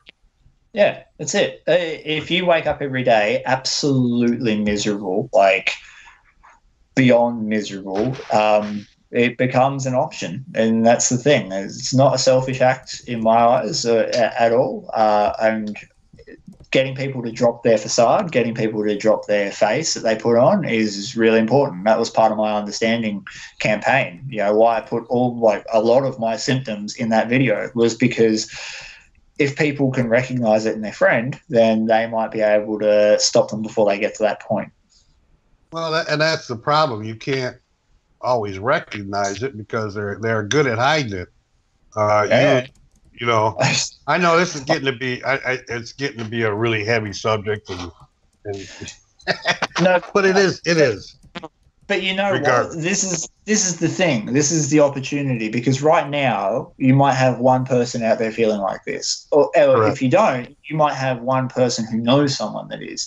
And yeah, it might not have an effect today, and it might be a heavy subject, and it's off the subject of gold prospecting. But for me, it's close to my heart, and we've got a host on the show that's in the same boat. That's got the same and for me, the gold prospecting is what helps me out. Exactly the same. It's one of these things. It's like, Josh has PTSD as well. He's in the same boat as me and you, and I showed him prospecting and whatnot, and that's helped him immensely. So, it might be a really heavy subject that comes back to exactly what I said before. I don't care. We have to talk about it. It's not. I'm so over this whole everyone talks about the male culture shutting up, and you don't get to express your emotions, and men need to share more, and all this sort of stuff. I'm sick and tired of the excuses and the crap that comes out of some people on TV's mouth. The reality of it is, if you are suffering, if you know someone that is suffering, you can actively do something about it. You don't have to be alone and suffering. And it will take a big step, and it will take a lot of guts, and it will be really hard to go and get that first point of help, that first point of contact, whether it be a psychologist or reaching out to a friend. And you'll be worried about people making you feel stupid because depression's being normalized because of celebrities and pop culture and all that sort of crap. But at the end of the day, the choice comes down to you. It will be one of the hardest things you've ever done, but you'll get your life back. And this is why we have to have these conversations, because right now I can say that if someone's out there hurting, I can say to you, it can get better, and it will if you're willing to reach out for help. You can't do it on your own, and self-medicating, self-harm, all that sort of stuff isn't going to work for you. You need to seek that next bit of help. And if it happens to be on this show that we save another life, awesome. And that's I got a question for you. From Chris. From my Chunky Jordy. Right. Chris, I've been told that I possibly have PTSD. Who's best person to talk to is I really don't trust doctors at all. I'm not the only one that don't trust doctors. Well, and that's another thing too. The medical profession for so long now has been expected to have the answers for everything. But when you think back, we're 100 years from having antibiotics. That's nothing in the space of time. And in the space of human medical history, we've had almost zero experience on what we're doing. We have a brief understanding of it, but nowhere near what it needs to be. And that's developing. We're getting more treatments, different drugs, different alternative therapies that all work. And everyone's body is going to be slightly unique and different to what works for them. So there is no one size fits all. That's it. So, but the problem is that a lot of GPs or general practitioners that you go to see, like your family doctor, have been expected by the public to have a magic pill that will take away their ailments. And that's what antibiotics gave us for a very long time, for a lot of ailments. But we don't have enough medicines that work without side effects and without a whole lot of other things for people to try. So we run into this problem of mistrust, because you go to a doctor and he gets it wrong because he gave you a drug because you want an answer now. Like that's where it comes from. And there are doctors out there who do their job superbly. Not trusting doctors, I get. I can understand why, especially if you've had an incident where a medication's gone wrong for you or a treatment plan didn't work. I can completely get it. Your first point of call, though, is to go to a GP and say, I need a referral to a psychologist. And go to as many psychologists as it takes till you find one that you're comfortable with. And the next step is opening up to them, because it doesn't work if you just sit there and deny that you've not got it or that you don't have certain symptoms. It might take a little bit of time to build up a rapport with that person, but once you do, take that brave step and open up. You just have to open up about a little thing, and then it will spread from there. So see a GP, get a referral to a psychologist, and in the meantime, talk to someone who you really trust. And it's someone that you can literally sit down and say to them, look, what I'm about to tell you, I feel really uncomfortable about. I don't know what's going on, but I need to talk to you because I feel like if I voice it and get it out of my head, then it might be a little bit clearer to me, and then I know that someone else understands what I'm going through. And that's how I basically started. I was having a glass of wine with a good friend of mine, and she was a counselor, and she goes, I think you have PTSD. And after many, many, many years of having no diagnosis at all, getting diagnosed with heart conditions and all sort of other symptoms that weren't here, that opened the door, because I went to a GP, I saw them, they said, yep, here's a referral, went to the psychologist, laid out what was going on for me, and they said, yes, you definitely have it. That's what you have. And that's where to start. But it's just a series of conversations, and it won't happen overnight, and it will be difficult, but it'll be worth it in the end. And I suggest that if you do want to find someone to talk to, find someone that's not going to be judgmental or give you the answers, because you just want somebody. You just need someone to listen to you, and so you can get that out. Because a lot of the treatment is about getting it out into the open, where you're actually verbalizing what's up with you. Until that happens, here it's much better than in here. Yeah. And the only pitfall with that is once it's out there, it can no longer go back in there. So I mean, it's not really a pitfall, but it's what happens. Once you open those floodgates, there's no closing them. Yeah, and that's fine. But that's fine. The thing is that floodgates are meant to hold back a flood. They're meant to hold back a disaster impending on a certain area, right? But eventually the flood's meant to go away. The problem with the human mind is the floodgates stay closed and everything stays there. So you need to open them and get rid of it. It's just that simple. Like it's one of those. I'm sorry. Who was that? No, my phone. It talks to you? Yeah, it talks to me. I have a smartphone, smarter than me. But yeah, like we were saying, once those floodgates are open, really, it's a big help. It really does help. I know, like you said a minute ago, as males, we're taught to hold our emotions in because it's not good, but it's worse to hold them in. Yeah. So.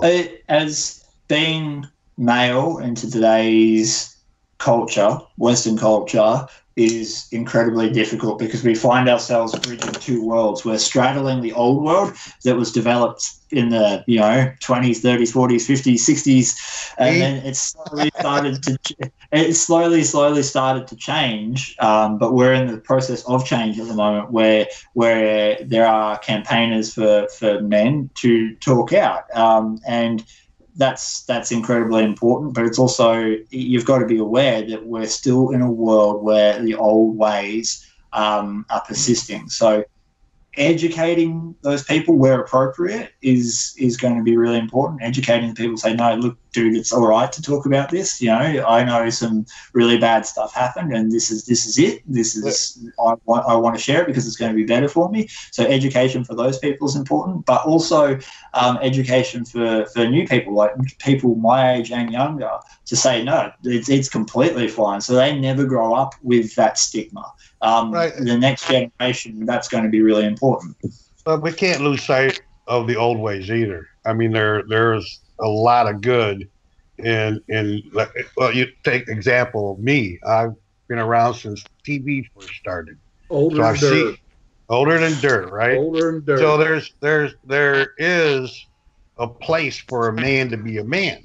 And there's a reason for it. 100%. Yeah. 100%. So we can't totally lose, those manly feelings and manly ideas. Australia was built off the back of stupidly hard work. We live in one of the most hostile environments on earth. And the work ethic here is off the hook. It's really hard to explain unless you live it. The culture over here is super manly when it comes to it. Like, you show up to work, your legs off, you're showing up to work. They don't care. Like, you come to work. But that's the thing. I get that. There needs to be a point. It's not about this, but this is probably the part that we're talking about changing. It's not about getting rid of those positive parts. It's about allowing people as a whole to express what they need, because it's going to be a detriment to their health when they need it. And we like to grow. that will benefit all of us, because at the end of the day, if we've got less people off work because they're sick, that benefits the economy, it benefits their bottom pot, like their bottom dollar that they're taking home, and that will lift some people out of poverty. The good work ethic, if we could spread that to especially the lower socioeconomic classes that sometimes do struggle with it. If you're in a family that's been on benefits for 4 or 5 generations, it can be incredibly difficult to escape that trap. So if we can take some of the positives from it and put it into those worlds, then I'm all for it. That's exactly what should happen.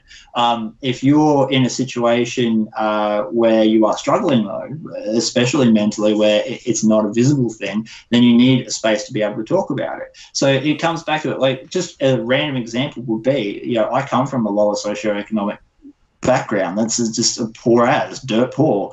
And if I can take the lessons of hard work that have been taught to me by a whole heap of tradies who do building and concreting and all sorts of stuff and working out in vineyards and hard labour and work, if I can take that work ethic and I can apply that to the thing that I love, and at the same time get help when I need it, then I'm going to grow and I'm going to bring other people up around me.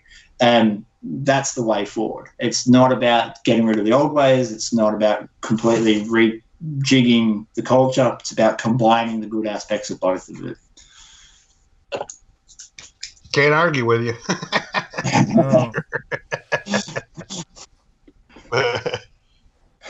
Yeah, I was compelled to bring us behind Beyond Blue and your cause, Chris, because I myself am a sufferer of depression and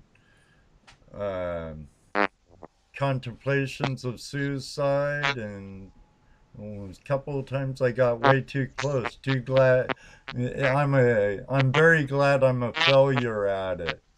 So yeah, it's the one thing you want to fail at, to be honest. Right. Yeah. Well, and here's the sad part too. There aren't many people who haven't gone through it. A lot don't admit that they have these types of feeling or have ever had these types of feeling or are going through anything like that because of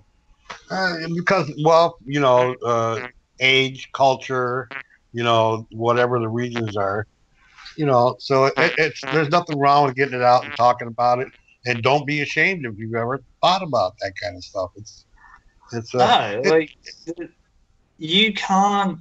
Yeah, one of the hardest things to convey in the video that I did was that it's a physical issue. Is that if I broke my arm, people would expect that I would need slightly changed duties for the next 6 weeks until the arm got better, right? Well, it's the same thing for your brain. It's a physical imbalance in electricity and chemicals that you can't just whack a cast on and fix it. So, both the culture around how mental illnesses are perceived. Side note, I hate using the word mental health problems because there's nothing healthy about it. I feel like that's a safe word that's been put in there by the public to make them feel more comfortable around talking around, if you've never suffered from it, saying mental health is a lot better than saying mental illness. And that I hate using that term. So what I was saying is there needs to be a change in that culture about both how employers, family members, and friends handle the situation in and around how a person suffering with it is, and the same goes back the other way, which is you want to make sure that the person who's going through it is confident enough to be able to reach out for help. Okay. Hey, Dano. What I do? I don't know. You haven't done anything. You're being way too quiet. You have any questions for Chris? I'm listening. Oh, yeah, where's Grizzly? That's my question. He's sleeping. He is currently outside on the lawn, asleep. He got up. He got up. I think it's so cool to watch him when you throw rocks. He tries to chase the rocks. That's a boxer, man. That's a boxer. I've had to start training him not to do it because he he started wearing down one of his teeth. I was like, oh no! So I started getting sticks and stuff throwing them for him. Yeah, Dano's a boxer, man.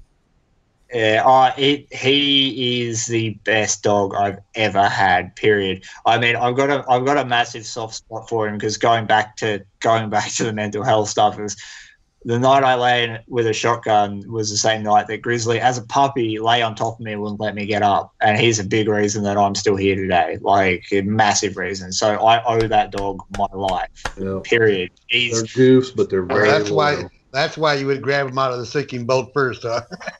Well, yeah, exactly. Whatever he needs, he's going to get. It's just that simple. It does not matter to me anymore. I don't care about how much it costs. I don't care about if it puts me out. Whatever he needs, he's going to get.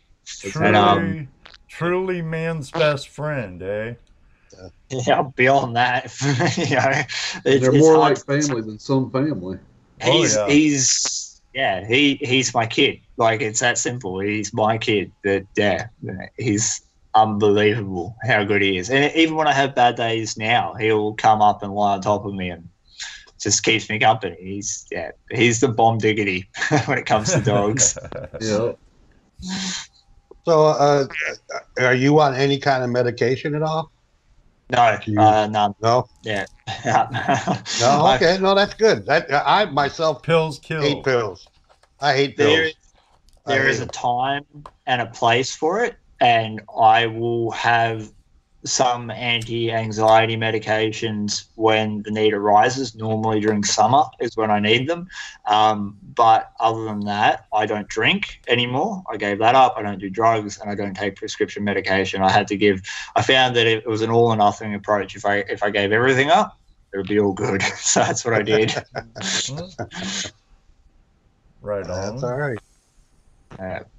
It took 2 years to get sober. Like, it took a long time. It was not easy. Like, giving up alcohol was one of the hardest things I've ever had to do. And anyone else who might be out there doing that, don't give up. Like, just don't give up. It will happen one day for you. If that's the way you need to go, it will happen. Just keep trying. Alcoholism is a very bad disease. It's hard to get over if you've been an alcoholic. Yeah. It's one of the toughest ones. Cigarettes are hard to. Heroin's really bad. Cocaine. I've given all those up except for I do drink once in a while. Yeah. There's a healthy level that you can do. Like, I had a drink for Zoe's 30th birthday. And that's it. So 2 years I had that one drink, and that's cool. For me, that's the right amount. For other people, it might be less, it might be more. You might be able to sit down and drink a 6-pack over the weekend and have a good old time, and it won't affect you any. And other people like myself, I know if I sat down and did that, I'd backslide into depression really quick, so I don't do it at all. It's personal. It's up to you to figure that out. Jordy says, we want Grizzly. All right, hang on. He done got cued into the frame here. There we go. Hang on 2 seconds. Let's go find him. Not out there. It's probably blurry, which is a good thing. But that is a big secret map of all the places I've ever prospected. Ooh. Hold on, get a snapshot of that. Get a snapshot. Oh, go back there, screenshot. Hang on. Where is he? I'm looking for him. Grizzly, here. The internet wants to see you. Come on. Your fans await. Yeah, he's following me. I've got all three with me. Come on. Ah, God. All right, ready? There he is. There he is. He's not sleeping. This is star of the show. This is Rex and Grizzly. Rex and Spot. And they're out there, the other two. They're both rescues from the pound. And they were Zoe's dogs when I met her. And they're a bit of fun. You can't trust Rex. Rex will run away on you as soon as you take him anywhere. But Spot's very loyal but angry. He was beaten as a puppy and he doesn't like anyone. But yes, Grizzly, say hello. No, he doesn't. He doesn't like looking at cameras either. It's really hard to get him in any of my videos. Hey, Grizzly. He's gone. Thank you. You don't have his makeup on or nothing. You're trying to get him on the camera. He's not liking it. Sometimes it's an absolute nightmare. I'll tell you what. Like, it takes me forever sometimes to get shots. You see a grizzly shot, I've been there for half an hour just trying to get him. Just trying to get him. So we got a comment here in the room by Mug Giver Muscle Machine. He said he got his son a puppy companionship when he was suicidal, and it really helped. I wanted to get Grizzly certified as an assistance dog, but there is a lot of legal work that goes behind it, and that was causing me more anxiety than just having him as. Yeah. There's a lot of training involved too for the dog, right? Oh yeah. There's a minimum 12-month period where you've got to go through and train them, and then you've got to get recertified every year. So, yeah, this is Rex. Hey, Rex. What's going on, Rex? Hey, He says, I don't mind the camera. I'm good with it. His nickname's Sexy, and we reckon if he was a person, he would be a beach bum in California. He changed on charm, don't you, mate? Eh? No, you're in the Melbourne area, right? Yeah, well, I'm in northeast Victoria, so I'm between New South Wales and Victoria. I'm 3 hours from Melbourne, and I'm about 6 hours from Sydney. All right. How far are you from the coast? To get to the coast from here is probably a minimum of 5 hours. Wow. So I take it you're not a surfer. No. The ocean's filled with things exclusively designed to kill you, like sharks and swimming knives. They're all in there. But you have snakes there that could do that in a heartbeat too. I can see them. Well, yeah, true. I'm not going to get bitten and drowned at the same time, so it's a bit of an advantage. Yeah, I grew up a beach bum in Southern California, surfing my life away and whatnot. I don't really miss it. Prospecting community is a lot friendlier than the snobby beachgoers. You know. Well, yeah. Well, but you've got Ray. Like he's a prospecting version of a beach bum, surely. Like that's. Yeah, and then you have Anthony. Isn't it Anthony Red Dog? Yep. Yeah, he's really cool. He's the guy that got me with the Gold Claw pan originally. So I was doing my fundraiser and I was asking people to do donations for it, and he jumped on board and gave me a hype of stuff through his business, Red Dog Prospecting, I believe it was, and he sent me a Gold Claw pan. He's like, "Oh, just do whatever you want with it. If you think it's cool, you think it's cool." And I did my review on it, and everything took off from there. So you got him to thank for all that. Well, I shared that review and I tagged Klint Washburn in it, and I remember commenting on that one, and I'm like, just use it. You'll learn to love it. The more you use it, the more you'll like it. And see, it took me a little while to warm up to it because I was trying to use it like a processor, like you would with a normal standard pan. So like a normal Minelab pan, I can put 3 full shovels of dirt in there, and it's a lot of dirt moves, and you can't do that same quantity with a Gold Claw.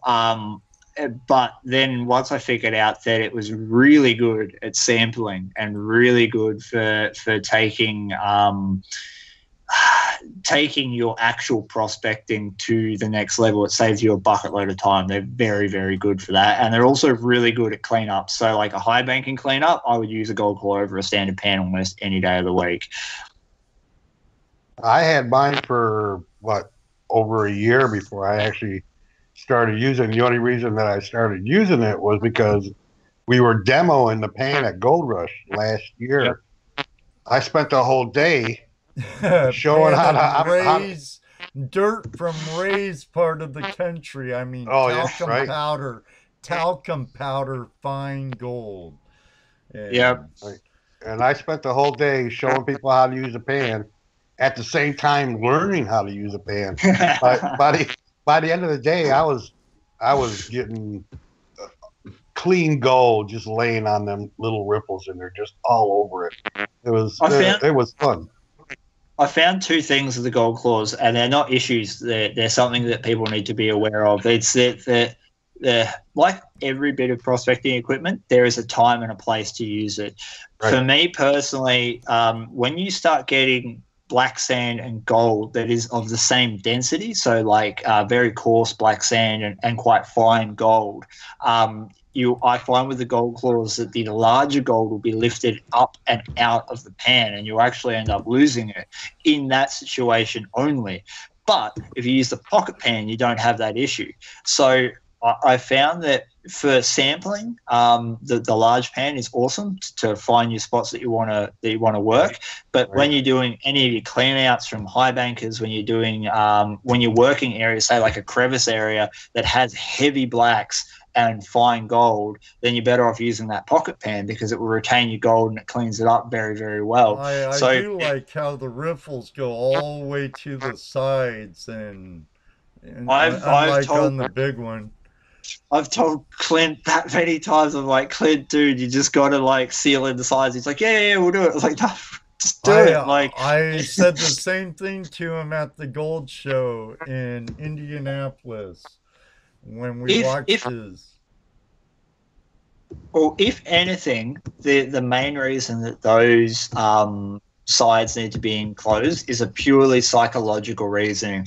I've talked to Ken about it, and when you turn the pan around and shake the dirt from the main riffles back into the pan, that's fine. If you know what you're doing and you know how the gold's settled, you know that all the gold's going to be in the very center of those riffles, and it's going to go straight back in the pan, no worries. But having those edges enclosed is idiot proofing it. It's the idea that if you're having an off day, you have an oops moment, you accidentally stick it into some current or whatever, it's got that there as safety. And an idiot proof pan you should not have to think about, and it's almost there. It just needs that next step. If they have once they get those sides enclosed, which I know they will eventually, once they get those sides enclosed, it'll be sweet. It'll be absolutely mint. The only other thing that I want to see in those pans are the inner riffles as tall as the pocket pan riffles. So when you look at the pocket pan, the riffles are actually quite a little bit bigger than what they are in the main pan. And I reckon if you had those combined, it would be absolutely schmick. I don't think you can fault it. Definitely. I'm anxious to see what his next project is. I know it's a big one. Actually, Jesse, we're going to have Klint on before his next Kickstarter. So. Cool. Yeah. He's talked to me briefly about the next thing he's coming out, and I'm super excited about it. I can't wait. I've got spots that I want to go there, so with it as soon as it comes out. So I'm hanging out. So I just got a text from that's Dave, good, man. Yeah, from Dave Peterson. Oh, okay. From David Peterson, Dream Mat. Right. We're getting some new mats, Ed. Oh, excellent. I'll get a shirt out to him, so I told him already. Sorry. It's all right.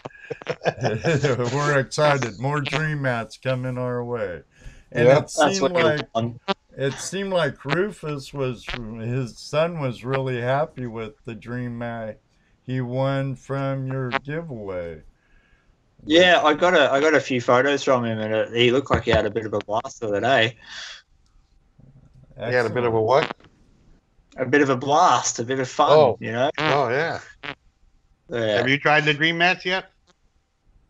I've had them in 2 river sluices, and I found, again, time and a place. There's a couple of spots that I absolutely love them. I've got a couple of spots that are really, really sandy, and just throwing that dirt through them is awesome. It just chews it like no tomorrow. I haven't got one of my own yet. I want to, but sort of saving it for the idea that I will get one of those little mini high bankers and use it in one of them. But it's all money and it's all time, so eventually it will happen. The evil money.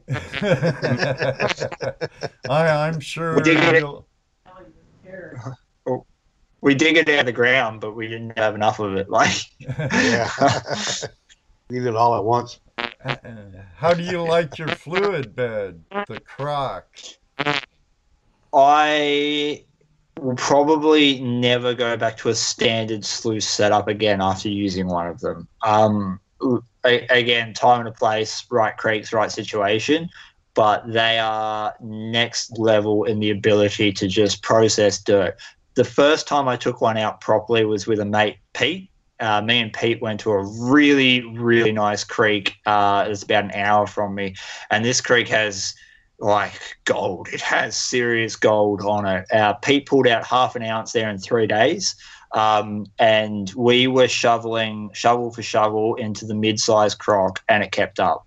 It was unbelievable. It was really, really good. There's a few improvements they're coming out with in the near future that they've told me about, and I think they've made the right move. It deals with one of the videos that I took not too long ago where I was dealing, again, same with the Gold Claw pan, which was fine gold competing for space with lots of heavy black.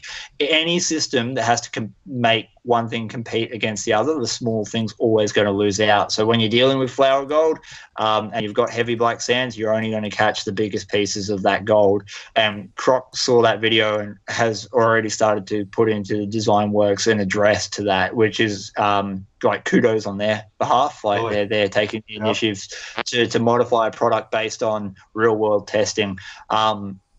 And I love them.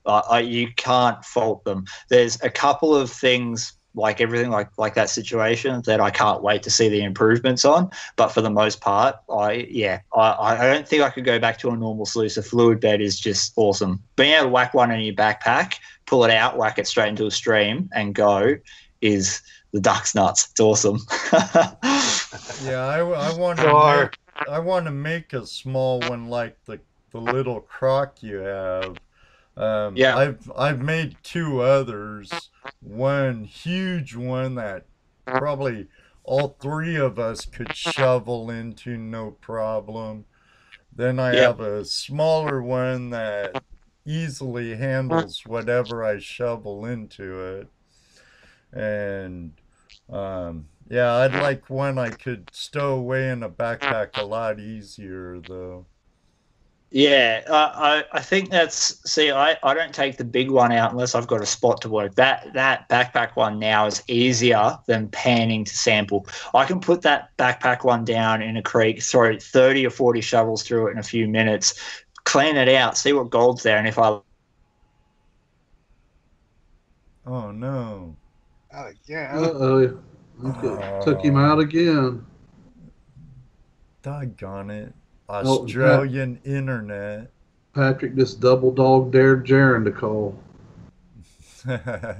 Triple dog dare him. He's got to follow through, Patrick. Triple dog dare him. You need to call in, Jaron. Everybody in the room, call in Jaron. Call in Jaron. Call in Jaron.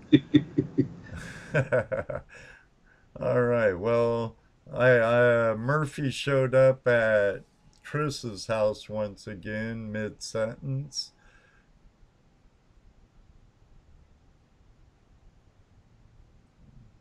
We'll have to talk about the bankroll, the real fire demon.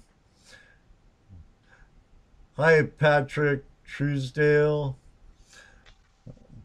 Call in Jaron. He says, what is it with you guys? The world's greatest moderator and all of YouTube. Call in Jaron now. while we patiently wait for, wonder if he forgot to plug in his phone. And it just went dead. And it went dead. Yeah. I don't know. America died. I'm here in Ohio, so I don't know what he's doing in Well, Australia. we got a call coming in. Wonder if it's Jaron, the world's greatest moderator. I don't know. Hello, caller. What's your name and where you calling from? First time caller, first time listener. This is Jaron. Yay! Jaron? That don't sound like Jaron. You're an imposter. It's me. Hey, how's it going, buddy? Talk you into I calling don't know in. why you guys insist, but well, because we like to talk to our friends. And it's your magnanimous personality. Yes. Well, this is number 3 though for the record, and Bob is 0, and I think I'm ahead of Jeff and several other people. So. Well, you'll just you know what? Not... You'll just have to egg them on too. You have to get on them. Well, I try, but it ends up being a chant for Jaron. So. Is Bob even in here tonight?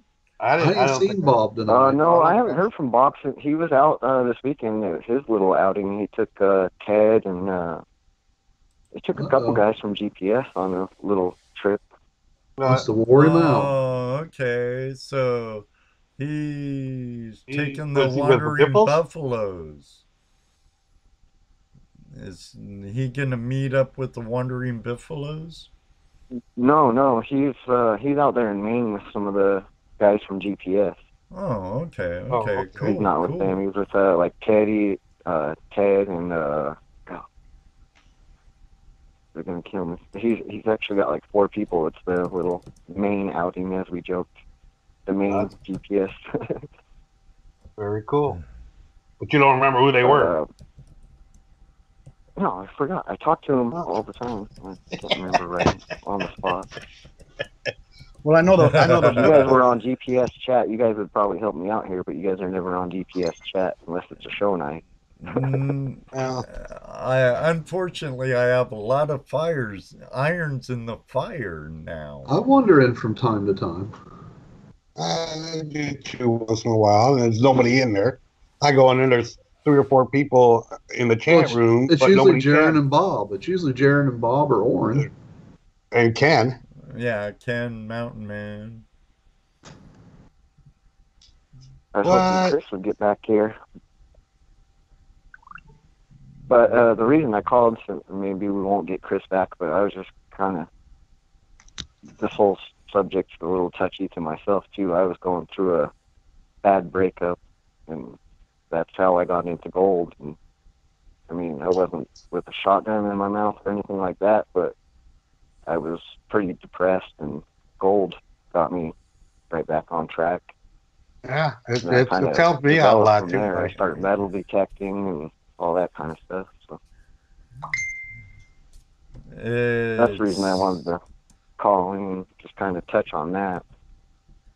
Well, no, I'm glad you did. That's like we were saying, it's one of those things that you just have to talk about at some point, because you can't hold it in forever. It'll destroy you, as you well know. And I think if there's anybody here that's like thinking about getting into prospecting or listening or anything, if they're going through some kind of a, they need it out, like they're going through a phase or don't feel right in their mind or whatever, go for it. Prospecting, metal detecting, just a hobby to get your mind off of whatever you might be kind of going through, just to give you another option. And you meet a lot of really good people out there too. Ain't that the truth? Yeah, in all aspects. I mean, any hobby. I mean, if you want to start carving bears out of logs, I'm sure you're going to meet some interesting people, but, just pick up a hobby and keep yourself occupied, something to keep your interest and mind off of other things, that it might be negative. Right. Yep. It's like I said, it's one of those subjects that people, it's always been a taboo. You don't talk about it. Back in my day, we used to hide the ant up in the attic, so or even putting your aunt or your mom or in the hospital and they go to a mental institution. You know, back in the 50s and stuff, they were terrible.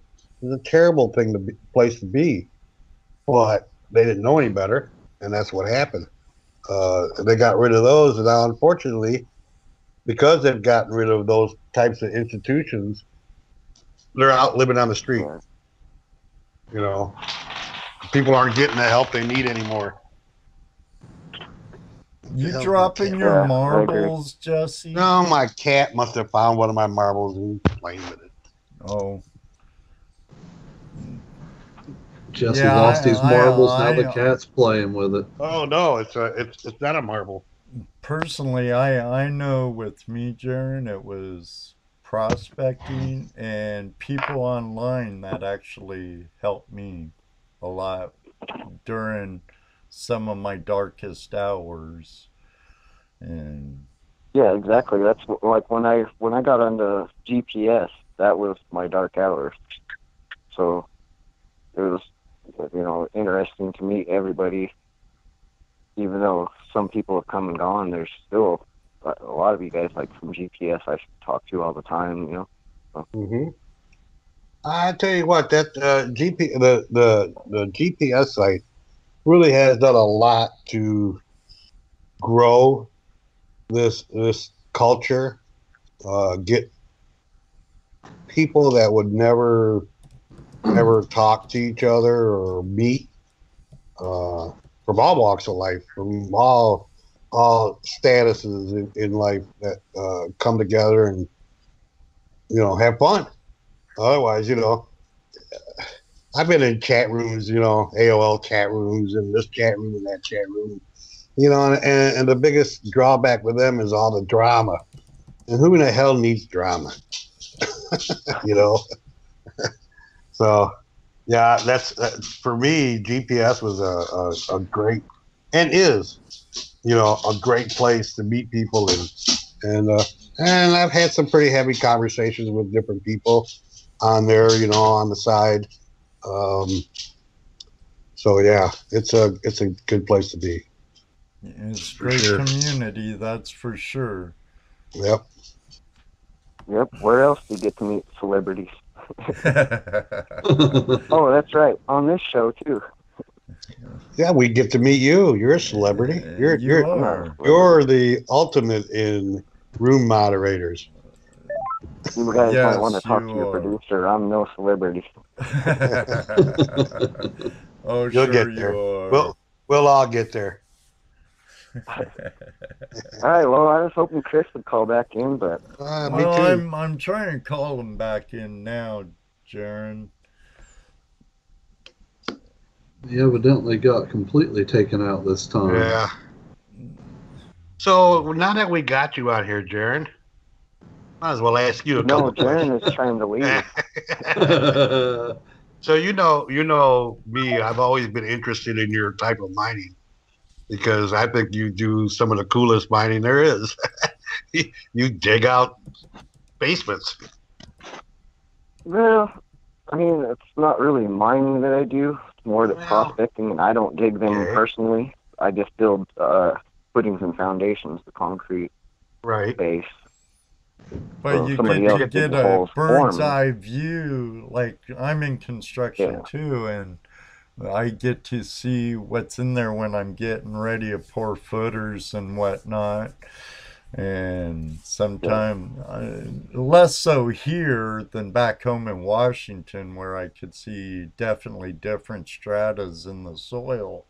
But like Jesse, you know, you take your gold cube with you and shovel into her after work or during lunch or whatever, you know. Yeah, well, I'll tell you, I've seen some ancient bedrock on some of these holes, but this last one we're in, it's normally when I hear they're going to dig 20 feet deep, I'm pretty happy. Yeah, I bet. But I got to this site, and it's just a clay wall. It's nothing but clay. It's sheer, just clay wall for 20 feet. Well, bet you don't like that. No. Well, the most irritating part about it is I decided one day, I was like, hey, I told myself I'm not going to sample this. It's all clay. You're just going to kill yourself. If you see a speck of gold, you're going to go nuts. Right. And that would suck. So I did. I tested. It took me like 20 minutes to get a handful of this clay down to where I could actually see what the heck it was in it. And there was gold. I told you don't do it. And now you can't leave it alone, can you? No, I walked away. I told myself one. Well, yeah, because you got to look at it and go, okay, all that work for that one little speck of gold, is that going to be worth it? Yeah, I mean, normally I wouldn't say, hey, if you do a bucket of dirt and you find a speck of gold, hey, go for it. But you can't do a bucket of clay. Right, right. You can't do it. Like I said, it was just a handful of clay, and I found gold in it, but it took me 20 minutes to get that handful. So right, that's not worth it. Not worth it. No, that's a lot of work, you know. Clay can be a beep. Oh, clay is my arch nemesis. I never see any of these other Utah prospecting guys, but they never run into it. I just run into it everywhere. Well, when I first got on GPS, and you were talking about finding old river channels and old river beds in your diggings, and you're finding gold in there. I'm going, oh, that's so cool, you know. But now you're finding clay, and that sucks. Yeah, one of my videos was like, it's probably the best job site I've ever been on. It was like a 20-foot deep hole, but there was just layer upon it. Like I couldn't even, it was like I was in the middle of a dug ancient riverbed, and I'm trying to figure out which way it ran and what deposited this and where can I find some more of this. And I was right next to, for the Utah people, it was right next to the Mill Creek. And I wasn't actually obviously I wasn't in the creek. I was right next door where they dug a deep hole.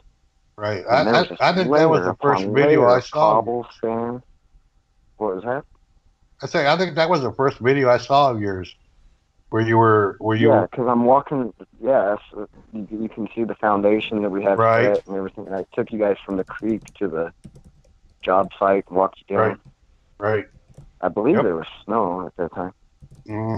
I don't remember. I remember you were looking at it going, there's an ancient river channel we just cut through, and the river was down the hill a ways.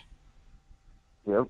That's the video. I just thought that was so cool. That was the best one I've ever got on. I've had some other ones where it was pretty sandy. Like I took the cube and I just ran it because it was sand. It was like, well, this is no brainer. I got a gold cube. Yeah. It's classified. It's ready to roll, you know. Yeah, it's ready to go. And I found just layers of black sand on that one, and it produced a little bit of gold. Oh. Yeah.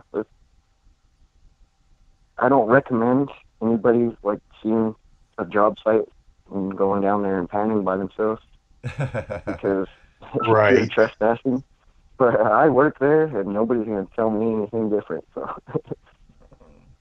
Well, nowadays, when we were digging a holding pond, I was asking the excavator guys, hey, let me know if you find any sand lenses and stuff. And they did, and of course I sampled. I got some really tiny no-see-um poo in it. Then I'm like, hey, can I metal detect here also before the grass grows, before you seed? And so, especially since I've had all these detectorists on the show, I'm kind of looking outside of the prospecting box a little more and broadening it to metal detecting and other stuff too. So You might be happy with that. I know you like beeping. For sure. Well, I think you guys have tricked me into a phone call long enough. You're Jeff or somebody will call in. We didn't trick you. We badgered you into it. Yeah, you guys just like dare, triple dare. I heard. Triple dog dare you. Put Triple on dog the dare. Yeah, that's like some serious pressure. business. Talk about pressure, huh, buddy? Yeah, well, you should call in more often and feel better about yourself. Well, the more you No, talk, I the think easier I it have gets. to have like 2 months off by now. Oh, now, come on. I'm a very shy person myself, and this helps me get out of that shell. Cricket. Well, I just have to kind of not think about it. I obviously have to turn down the YouTube, and I try not to read the comments. And Oh, they're all good. all right, They're guys. all good. You guys do a good show. All right, Jared. Nice talking to you Thank you, again, buddy. Jared. Didn't make it back, but I'll get back to work. Oh, gee Bye, whiz. Hopefully he'll get back before we call it a night. Jaron, thank you for everything you do in our chat room, moderating, and over at Gold Prospector Space. We all really appreciate it. And you hung up on me in the middle of that. He can hear you. What a I see our buddy guy. Klint. I see our buddy Klint's in the room. Yes, Yep. Mr. Klint Washburn's here. And He's maybe gonna he be can at the call Gold in. Show. Maybe he can call in and maybe let us know something. Oh, quit your whining, Jared. He's down there whining now.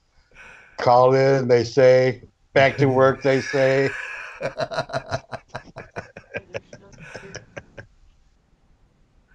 Oh man. Hopefully wonder what's with Aussies out in the room. What's with your internet service? Gee whiz. One day I still want to get to Australia one day. One day, maybe. New Zealand too. I used to have a dream of traveling the world, and then I got married, had kids. Yep, that happens. Oh, we got a caller.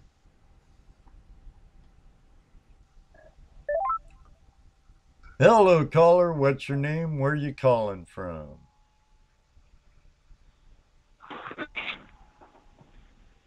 Hello. Hello. Who we got here?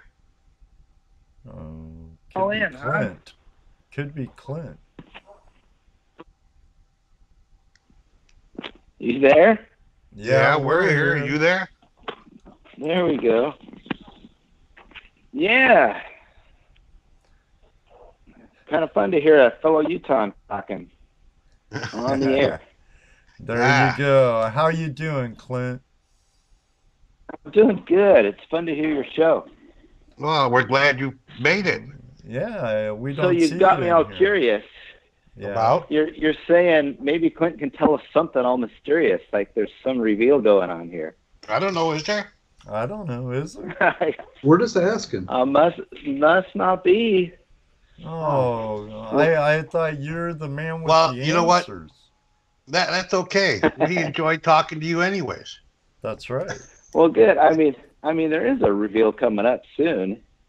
I'm just gonna talk not about tonight. some really cool machinery that we're releasing, but I kind of want to have my buddy Ken along for that one. Okay. Well, we'll have to schedule something. What are you doing next Tuesday?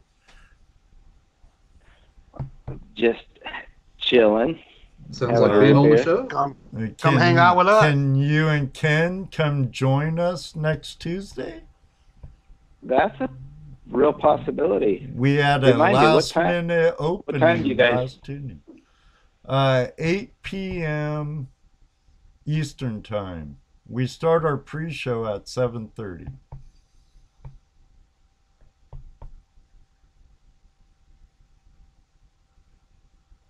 Possible? He's checking his calendar right now. Can I ink you in? Where's my list? Oh, the list we don't have that hasn't been updated and seen forever? Well,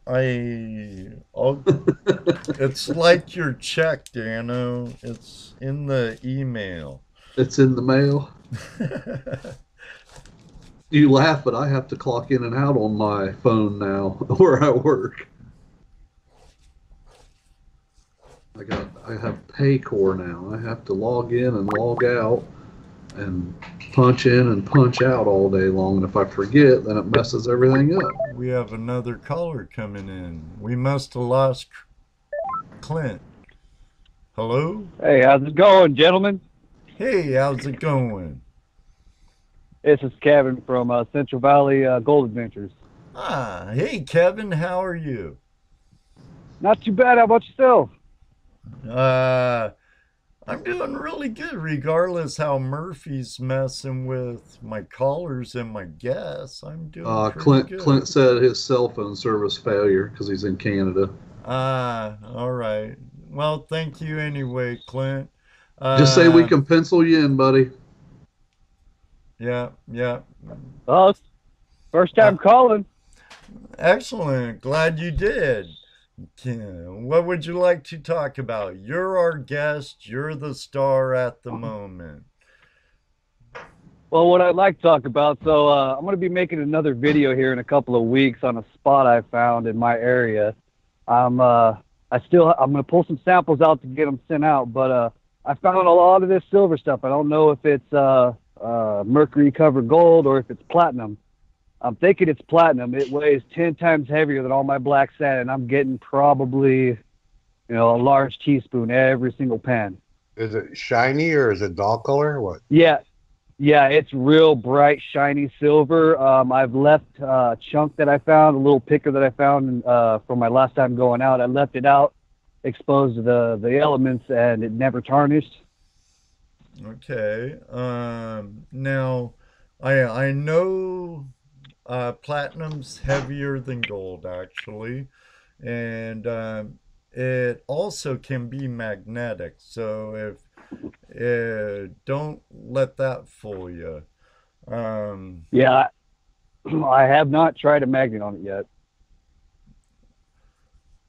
So, Klint says, "Do it, Ed." You typed in the chat room, "Do it." All right, I'll ink you in. Sorry about that, Kevin. Not a problem. Not a problem. Dude, are you on Facebook by any chance? I've been on hiatus from Facebook for the last about 2 months. I'm kind of taking a break. I spent too much time on it. That's understandable, but there's a guy out of Canada, out of British Columbia, who works the Similkameen River, which is really well known for its platinum. In his area, really. He knows platinum very well. The Nugget King, Gino. If now, do you think that gentleman would be willing to take a sample from you? Yes, if you I'll take a sample from you. Good choice of words, right? I pretty much would guarantee you that he wouldn't mind at all taking a look at a sample and telling you exactly what you got. Okay, yeah, because I'm not quite sure, because most of my area where I'm centrally located, it's mainly tungsten, asbestos, and limestone deposits, which I've only found. Utah. I'm out of Central Valley of California. Central Valley, okay. Tungsten. Tulare County, basically. Now that's kind of like a battleship gray, and it's really heavy. Right. So, Yeah. So, and my question was, so typically with platinum, if any of you know anything about it, would you usually find gold with platinum? Yeah. On a river I used to prospect in Washington, the South Fork Nooksack. There is platinum there, and it's associated with gold. Yes. Okay. Yeah, that was one of the things that kind of boggled me, because I figured I would at least, out of the 6-7 pans that I got out of there, that I would find at least a speck of color. I didn't find one speck of color, but it was just solid silver the whole time, and just an astronomical amount. Well, it would be worth getting assayed. That's definitely for sure. And being in the mother lode country, or so close to it, you're in Central Cali. Yeah, get a fire assay on it or something. I'm sure there's someone close to you. If you're in the I've actually Googled. I've called some of the jewelers and stuff like that. Nobody around here really does it. That's why I've been trying to get in contact with anybody. If anybody knows a website, maybe I can send it out to, or anything else. Try check out Action Eureka Mining or Eureka Gold Prospectors on Facebook. Okay. That's Gino's page. Yeah. If you get a hold of him on there and maybe send him a picture and your question, he might be able to help you out, because he knows about platinum. A raw sample would actually, even if it's a small one, would be a lot better than a picture. It's true. I want to have the best samples possible. I could probably send out a whole Ziploc bag. It's literally that much. Oh wow. Jeez. Wow. But Action Mining, I believe, is out of Nevada. They've been around for years, and they have some very interesting articles and stuff in their magazine. I believe they still have. But I believe they also do fire assays also. I believe you could find them online. Simple enough, just Google search Action Mining. Action Mining, okay. Do they look like nuggets? Do they look like gold nuggets? I have a few. The nuggets I'm finding, no, they're not really shaped like a normal gold nugget, because what is happening is pure silver, and around the outside it's real dark on the outside. And I've tried to, I've figured it was pyrite. I've tried to crack it with pliers. That doesn't work. It's hard as a rock. And most of it, what I'm getting is fine powder. Kevin, Jerry from California Mother Lode Prospectors, he's like, platinum reacts to hydrogen peroxide. Drop it in some. If it bubbles, it could be silver or platinum. One of the two. But silver would tarnish black, I believe. Right. Yeah, it would. It would turn dark gray. Yeah, it wouldn't, and you would have to scuff it to see if it's silver and maybe do an acid test. Right, and that was the other thing. That was my other speculation, is that if it was silver, it would fall down with the black sand. It just basically, it was so easy to pad, and all that was left over was just pure silver stuff. Okay. Well, sorry I couldn't help you more, Kevin. No, every little bit of information. No, that's fine. Every little bit of more information I get on it helps me out just a little bit more. So I appreciate it, guys, and I actually have to get back to work. Oh. Well, we appreciate you listening and watching and calling in. Yes, sir. All righty.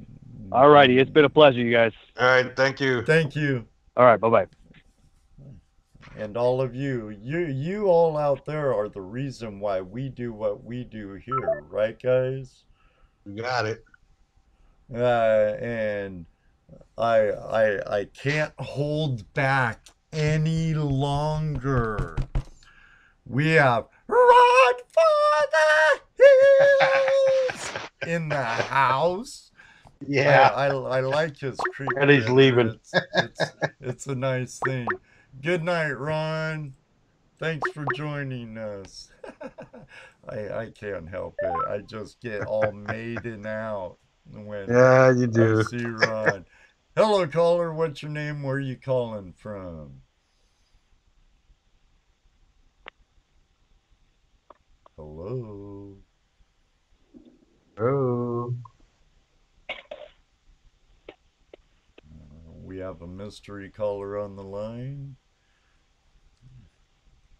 Hello? Hello? Hello, caller. Oh. Hi. Hey, sorry about that. Hello. No worries. Who we got there? It's Klint. Klint Washburn's back on. Oh, okay. Klint. Sorry, Hey, we've been having that's been our night all night tonight. Oh yeah, from gas to everything. Yeah. What part of Canada are you in now, Klint? So I'm up in Toronto.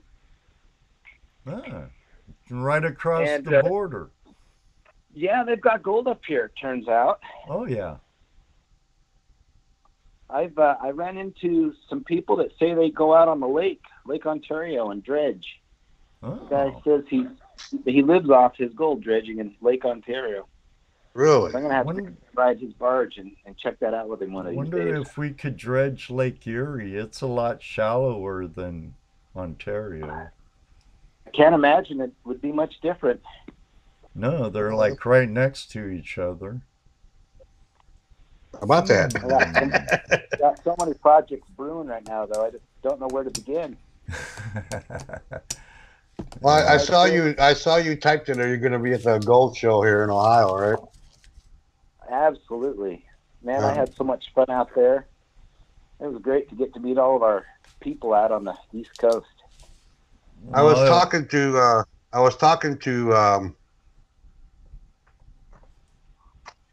Ken. I think was his name. Talking to Ken, he was asking about a vending spot for the Gold Rush days. Do you know if you got that or? No, I don't know. We don't have that locked in yet. Oh. Well, you and Ken need to come to Gold Rush days. I know it's a couple months before the show. Well, it's the GPA Buckeye chapter puts on a Gold Rush days every Labor Day weekend, which is the first weekend of September. And Ken was asking me if what the deal was for vendors. I told him it's free for vendors, and so I got him the contact information he needed. He wanted us to work it, and we would have been glad to work it, except that we're doing take a vet prospecting project that weekend also there. We're going to have some vets there with us, teaching them to prospect and look for gold. So we couldn't help them out there. I mean, we could come out and hang out a little bit, but we're tied up with that project for that day or that weekend. There's just so many events to go to. It's hard to know which way to go. Well, you come to Ohio for the Gold Rush days, and then the following month, at the end of that month, you come back for the Gold Show. Yeah, so that's simple. Aren't there two gold shows out there this year? No, just the one. Seriously? Seriously? Oh man, I got to get a hold of Sam Savetter and get that all worked out. If that's the case, man, it makes it a lot easier to get out there to Gold Rush days. Yeah, that's the only one on the East Coast that I know of. I haven't heard of any other ones. Really? They're not having one in North or South Carolina? I don't remember seeing one anywhere else on the East Coast. I could be wrong. You know, I'd have to look it up. I'm going to do that right now. We're sitting here talking. Well, you just inspired me to go make sure that Gold Rush Day thing happens. Oh, you know, that's a lot of fun. We got quite a few vendors show up, you know, from all over, or from the East Coast here. I want to say the East Side. But yeah, we have. I'm looking it up right now. I am so bummed out that I logged in so late. I can't wait to go back and watch Chris give his show. I love that guy. Well, I remember when I first saw his video on the claw, I'm like, I gotta share this and tag you in it, because I liked how he was, you know, I was skeptical too, and he showed it, and I knew he was honest and coming from the heart. And I told him, the more you use it, the more you'll like it. And I commented, practice, like I always do. I remember all that. I'm envious, though. I'm still waiting on our hats. I clicked on your link and checked out his video, and I was quite impressed. And I mean, to see him go from that face, I mean, that priceless face at the beginning, where he's watching the video, was like, huh? and then he got to the end, and he's just all over it. And so I did contact him, and we Skyped, and that was a fun conversation all by itself. But he confessed. He said I had to cut out a ton of my video I taped, because by the time I was done, none of those ideas were true anymore. He said I had disproven all my thoughts, and so I had to cut out all my video, and so that's why the video ended up being edited the way it was. Yeah, he's still complaining about the sides. I got to give him a few tips. He uses that thing wildly. Yeah, I've noticed that. He really gets that stuff shaken side to side, which, you know what? I can tell he has finesse while he does that, so he makes it work. He works pretty quick with it, I've noticed, too, especially when he's showing an underwater video of it. He works it pretty hard. Yeah, they are having one pretty quick too. Yeah, they're having one. You get the feel, you can go fast. Right. They've got 2 gold shows. One in Lawrenceville, Georgia, October 20th and 21st. And then the following weekend at Springfield, Ohio. So October 21st, and when's the other one again? The Lawrenceville is October 20th to the 21st. That's Georgia. Then Springfield, Ohio, October 27th and 28th. So back-to-back weekends. Yeah, and then Gold Rush Days is the first weekend in September. Right. First and second this year, I believe. So that would be 3 weekends in a row. Oh, no, that'd be one weekend with almost 2 months off. Well, a month and a half off. And then back to Ohio for 2 shows. Okay, that's much more doable. Yeah, I was going to say you can handle that. Yeah. That's an easy one for you. You could do that in your Tesla. Pew! Oh, man. I would love to take my Tesla out there. Honey, what are you doing? I'm putting my gold equipment in the Tesla. The first time that happened, it didn't go over well. The second time that happened, it didn't go over well. She's finally broke me. I don't do that anymore. You gotta take the truck now? I gotta take the truck. She wouldn't let me take the Tesla to I was taking it down to Wickenburg. What's up with that? She probably just doesn't even want you to drive it, does she? It's yeah, there is that too. She's softening up a little bit. But yeah. it must be all that side brush. Have you ever driven Wickenburg? through the Arizona desert. It's all cactus and brush up against the sides of your truck. You come home with streaks all the way down your car. Right. Yeah, that wouldn't be good in your nice new Tesla, huh? No, I just might as well stay in Arizona at that point. Now, Klint, you have any ball caps available yet? Ball caps? Yeah. I gave my very last one away, so I got to make a whole new set of them. Okay.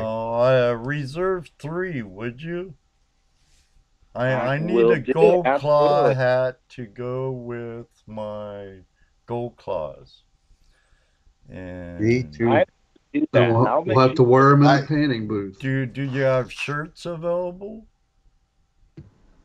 Well, I do. I have a small. I have 2 smalls and a used medium. Ooh, a medium? That would fit. A wet medium? It's the one my wife wore at the show, and now it's been washed, so it's already starting to degrade. I got to make new shirts. Okay. We'll wait. We'll wait for the new shirts. We'll save 3 of each. Did you like those shirts Ken made with the long sleeves? Did you see those? The ones you were wearing at the Gold Show. Yeah, those ones. Yes. Those were pretty cool. Yeah. And if you need us to work your help in your booth again, we could probably do that too. You guys saved my life. That we had it all handled and you came back. Just try to help out's always doing. I was feeling terrible. We're kind of new to GPAA, and so we just assumed, we'll just skip that last 2 hours so we can catch our flight. And we're starting to pack up, and Sam's coming over going, "What are you doing, man? We got 2 hours left in the show. These people, They expect you there. He kind of said we were kind of the anchor on that show. You're the draw. We need you here. And so you guys came to the rescue and manned the booth for a couple hours. And then I dropped Ken up and set it up so I could go back and help tear down. But man, you guys saved us. We sure are. We're speechless. I don't know how to thank you enough. Well, we enjoyed it. You and Ken come on next week and just continue being the good friend you are. We don't ask for much. We'll do that. And Ken is still sick, right? No, I heard you got sick though, and I don't know how you heard that. Was that Ken that got sick? It's been Ken the whole time, yeah. Oh, and I'm sending you get well messages when I should have been sending Ken get well messages. But you sent not just a message, but like goodies in it. You sent me a little gift, and I'm like, I'm not showing this to Ken. That's nice. Well, shoot, I'll need to get Ken's... Give that to Ken now, huh? Only if he listens to the show. That was because of your participation in our Patreon program. That was to you and Goldclaw for the relationship that we have with you and Flashing the Pan or Flashing Your Pan and Goldclaw's relationship. Well, thank you for that. That was very kind. Oh, hey, no, thank you. You helped us out too. Oh yeah, lots. It was you guys saved our buns that day, and the gold community is just that way. We were in Vegas and Ken just started feeling awful on the way down to the show, and apparently it had been coming on for a few days, and by the time we got down there, he was down. And that morning, Saturday morning, I had to drop him off in the emergency room, and his body had decided to attack itself, some kind of autoimmune. And he was in serious condition. And so I went back to the show by myself, and that local gold chapter there, the GPA Gold chapter, they sent people both days and stayed in that booth the whole time and helped me tear down. It was absolutely amazing. They saved us in Vegas. The poor Ken, man, he stayed in Vegas for 2 weeks in that hospital. Wow. And they finally and he's still working it, still trying to heal. Wow. Man. Yeah. So what was it? What was the diagnosis? They were figure out what was wrong. Well, probably should let Ken get into the details there, but basically his immune system is trying to shut his body down. He's trying to eat himself alive from the inside out. Wow. They can't figure out why. Well, I hope everybody in our audience can say a prayer and keep Ken and Ken Snyder in their thoughts and prayers. And thank you for that. Yeah. He'll definitely be among when I thought it was you the whole time. Jeez. I thought you were the one that was in the hospital too. Not at all. No. Oh, okay. Incredible health. Well, I guess that's good. Ken is all sick. Wow, yeah. I'm bummed. Wow. I'll tell you, he is a mighty force on this planet for good and just strength.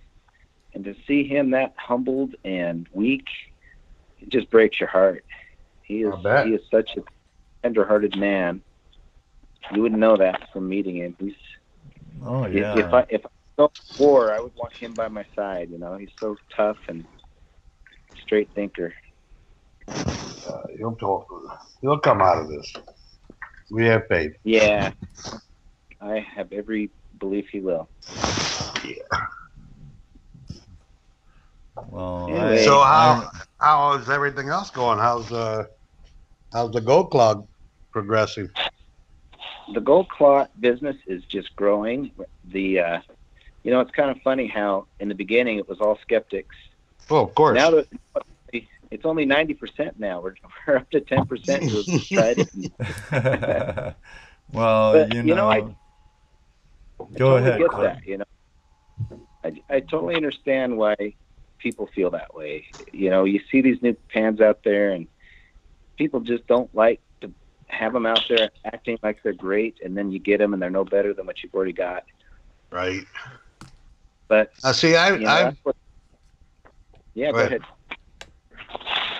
I don't even use the only thing I use my round pans for anymore is just as a catch for my gold claw. That's what I use it for. Yeah, I just use it all the time. It's just all I have left is the clear one though. Yeah, and I kept telling him to work on it and practice it because we're going to be doing demos on it at Gold Rush Days. And he learned to use it very well on some very fine Juneau Alaskan gold. And now the guy, that's some of the stuff that's black there is. That beach black sand is nasty. Yeah, you've seen the pictures I've posted in some of the sites. People talking about. It's beautiful. I reposted them. Yeah. Hey, he reposted my picture. I want royal. No, anytime I see somebody talking about that gold claw and they're being skeptical, I just tell them, look, it just takes practice. Once you get the practice down, this could be your results. Well, to be honest, I was skeptical when you were on Prospectors Radio. I'm like, oh, someone reinventing the wheel, Right. But then you gave that deal, 2 for the price of 1. And I'm like, okay, I bet I was the fish going for the fat worm. So I bought it. And I had to forget how to use the pan and listen to Ken and yours instruction. And it's gone from there. You know what I mean? So. Yeah, those darn Prospector radio guys, they knew how to get me down. That's probably the best deal I've given anywhere, and it's the only other place I've given that deal was on the Kickstarter. Right. That's the only other place I've done it. So And are you still doing the vet thing with the purple pans? Absolutely. Any All right, purple cool. pan we sell, whether it's the Gold Claw original or the pocket pan, we donate $1 to the Purple Heart Foundation. Now, Yeah, that's even if it's bought through like Amazon or something? What's that? Now, I know on Amazon you can buy the purple pan. That's even if you Yep. buy it through the Amazon? It doesn't matter who you buy it from. Okay, If now you buy everybody... it on Amazon, we donate. If you buy it from somebody who resells Gold Claw pans, we donate. Oh, Cool. okay. When a seller buys 100 Gold Claw pans from us and they're purple, we send $100 to the Purple Heart Foundation. Very It doesn't cool. matter how you end up with a purple pan. We donate for it. If it's sold, they get $1. So if you want to help out a vet, there's a link in the description below for the purple Gold Claw pan. Click on it, buy a pan, help a vet with the Purple Heart Foundation, or take or Wounded Warriors. I'll tell you what we do just for giggles, so that the Okay. Gold Prospector show doesn't show you up.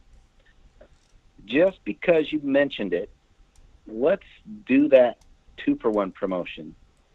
Oh, wow. There you go, guys. Here's your Should we do chance. Here's your chance. There you go. We got Patrick Moore asking about the tie-dyed pans. Those are rare ones. They come up every now and then. I think I have 2 in my possession right now. Well, you know, one of those got to be for this old hippie. I usually give those for like giveaways, things like Yeah, that. that's what I This is said. One of a kind.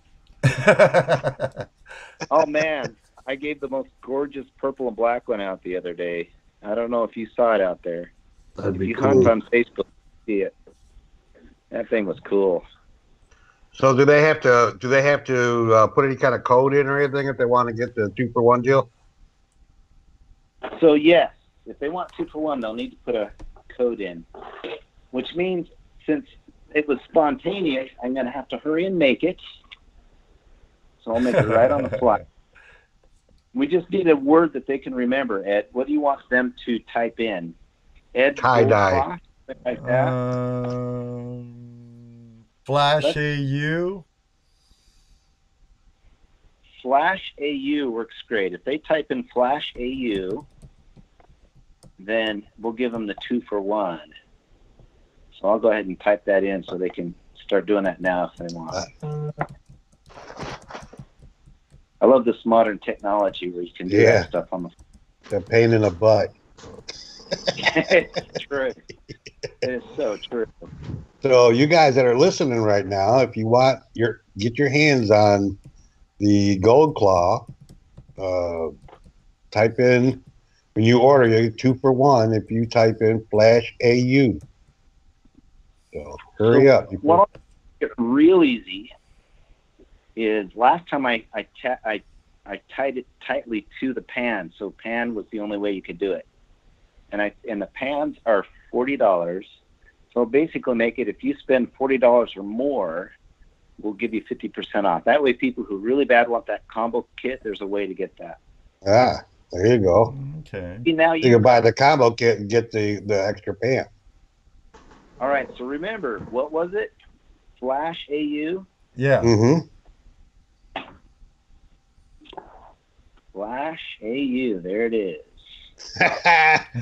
Wolfie, Hey. you see what Wolfie put down? The code Code should should be Wolfie needs needs a free. clear Gold Claw. You know, I still have that prototype pocket pan you sent. So me, do baby. I. So do I. Yep. You know, Dennis want- Dayton's really right. Those pocket pans are really multi-purpose. I keep it in my truck and it holds all my change, and then I have it when I see a spot I want to sample. I just dump out my change and I got a pan with me. And it makes a good sweet corn ear butter. Oh man, every time I hear that, I want to take your gold claw back. Remember, that was Dano that said that. Oh, we were talking about that one night and just laughing all the uses of it. Said, oh, it'd be a great boat for butter and corn. Banana split. Banana splits, yeah. Put my chili in there. You can blame that on Dennis Dayton, Klint. Yeah, that's right. He started it. Right. Bless his heart. My goodness, he called in and talked to Jeff Williams. What a show! Oh yeah. Oh, that was a fun show. That was another good show. Yeah. All right, we have good shows because we got people like you and Jeff Williams and Chris and Ron and all you guys come on and sit here and hang out with us, and that's what makes it good.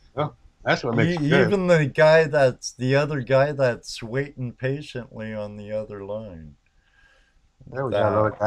Yeah, that one guy from Southwest Colorado. I think they call him Nugget Brain. Wayne. Good old Wayne.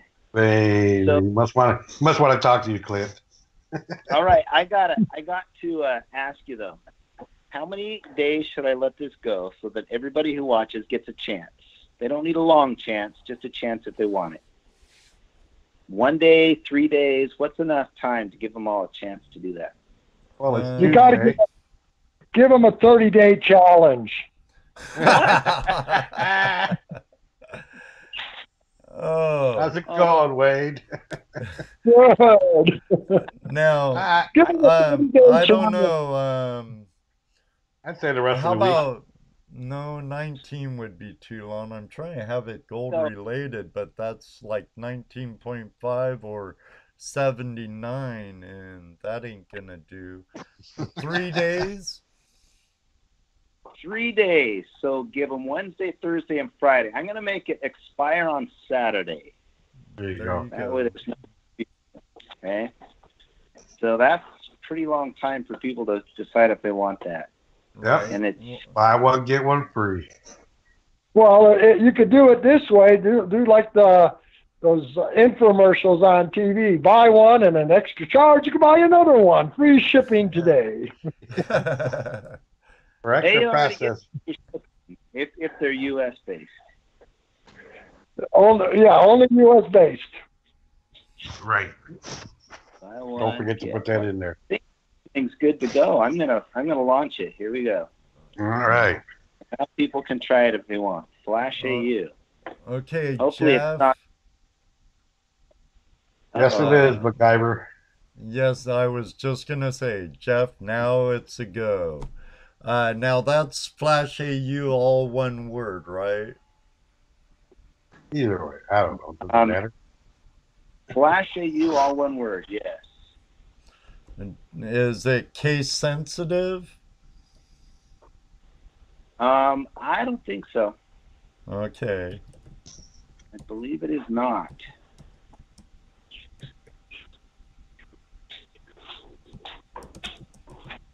Selection.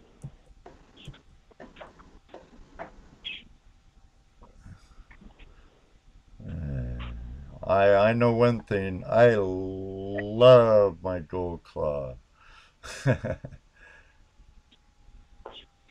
Yeah, I've worked myself down to just 2 pans, 2 gold claws. I've given a couple away. Sent one to Australia and one to Canada.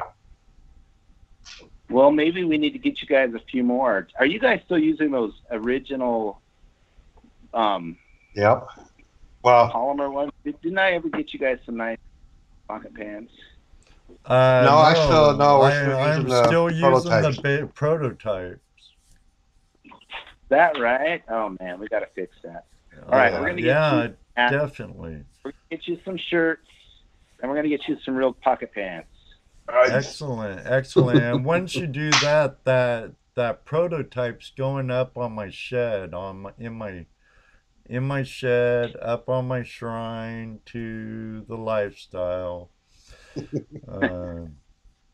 So you know that Dennis Davis guy character? Yeah. He had me we've heard of him. autograph signed. Do you remember that? Yeah. He had me sign a purple pan so he could put it on his wall. Well, guess what I saw in his video up in Alaska? Him using the purple pan sign. He used a signed purple pan up in Alaska. Oh no, we're gonna have to ransom about that. Oh man, I'm gonna have. He must need another pan so that he can have something to go use. He must be giving them away too. I'll bet. I don't know. I get to talking to some people and I go, yeah, I'd like to try it, but man, the cost and all that. And I go, well, I tell you what, dude, I'll send you one. I have an extra one. So, and I appreciate you making sure we had extra ones. You know, it was it's nice to spread the word like that. You know, I got it for free from you, so I passed it on to someone who wanted to try it but just couldn't afford it. So here you go. Let me say something about the Gold Claw pan. Last year, they had donated a couple of them for our rendezvous. And I was talking about them, that they were going to be one of our prizes for our hunt. And I showed them the day before all the prizes we'd be having the day of the hunt. People go, well, how does it work? So we took it outside and we used it. So somebody got a used pan at the rendezvous. Nice. But they enjoyed it. It worked just as well. Yeah, well, just as good. It was broke in for them. So. Yep.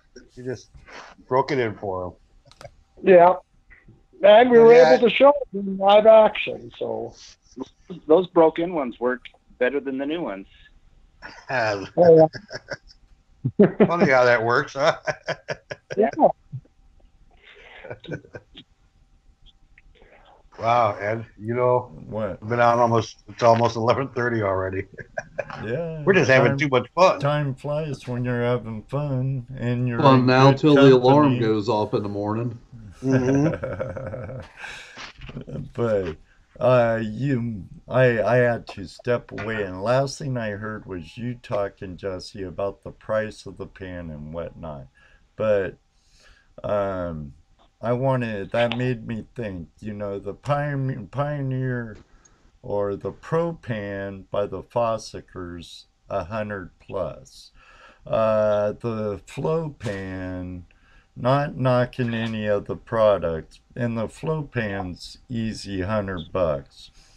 Right. For less than half price, you have something that fits so well in a backpack, lightweight, that can run just as much material, I'm sure. Oh, I agree. I know that. Yeah, I know that I can stick a whole shovel full of material into that, work it down, and just, you know, boom, boom, boom, and I'm looking to see if there's anything in there. Moving on. You know, it doesn't hold 3 shovelfuls like, you know, the bigger Garrett pans do. You know, but it takes so much longer to do those 3 shovelfuls, and I can just do 1 shovelful at a time and see if I'm even near the gold. You know. So for me, I just like the way it works. It's just so much easier, and especially once you learn how to operate the tool, it works really well. Well, I kind of have one of those mental images where you're saying, look at these other expensive pans out there. It's about like a date night. I take my wife out to eat, and I spend easily that much. Oh, yeah. For one, instead of taking her out to eat food, take her out to, I don't know if your wife will go out with you, but take her, go get a pan and have a lifetime memory, you know? My wife goes with me. She most time looks for garnets and fossils and goes through my tailing piles. I know my sister's mother-in-law, she got a pocket pan because she likes to go fishing with her husband, but she doesn't really fish much. So while she's bored watching him fish, she pulls out her pocket pan and checks out the gold. Oh, why not? Why not? We have an Aussie asking, do you post to Australia, Klint? We do. And there's also somebody in Australia that you can order from. But yeah, Anthony. I'm not quite. It's Gold Dog, I think. Yeah, Anthony. Yeah. Yeah. So I'd encourage you to go check out his site. But I was confused because one of them wrote me back and said it's actually no more expensive to buy it direct. So I'm not sure.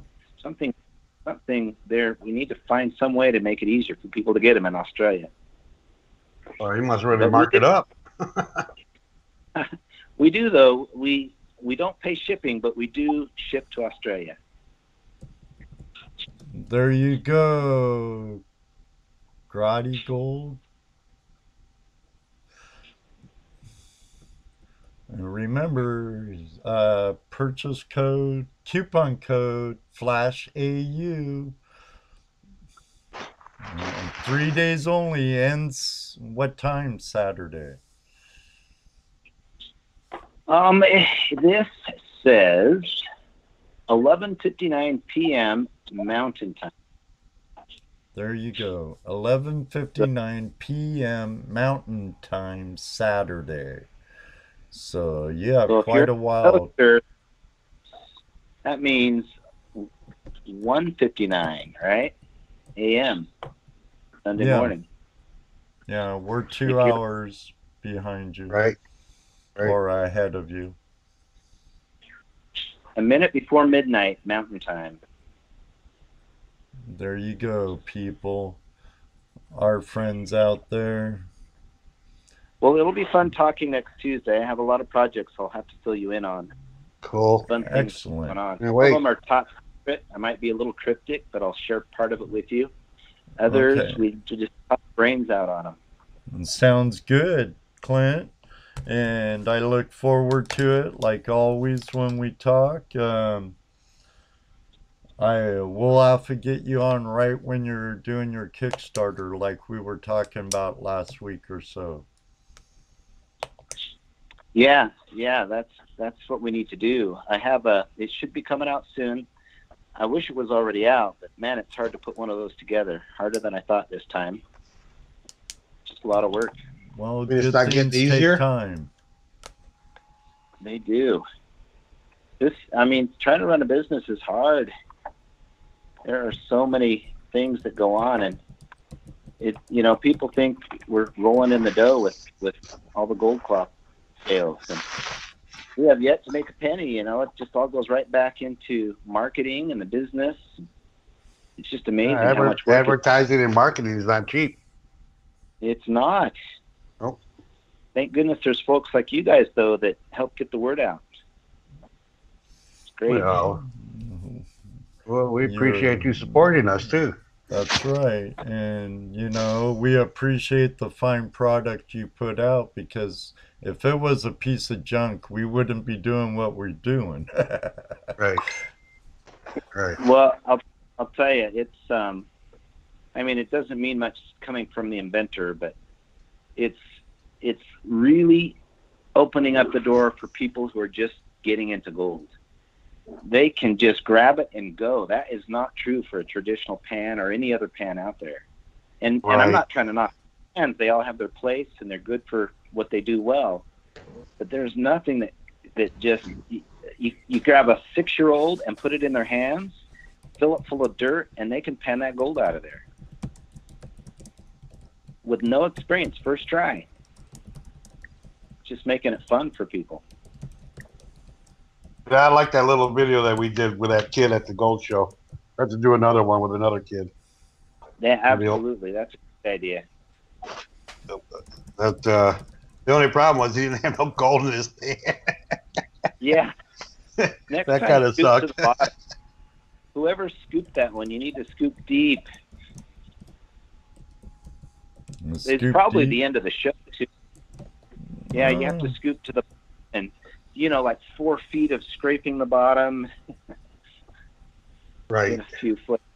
The people come through that so much that by the end of the show, it's pretty hard to find flakes of gold in that bin. Dude, well, that's wiped because out people like us were saying, here, turn it around, use this side of the pan. And did you notice how many gold claws we had in people's hands when we were in the panning booth? How many? A lot. Every claw. If you every claw. Everyone you sent over I got in trouble in Colorado. That's why the gold disappeared from the trough.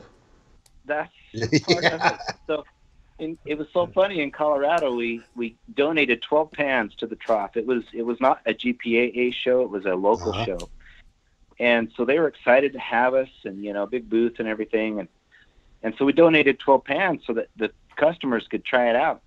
About an hour into the show, they brought 6 of them back. We're like, what's going on?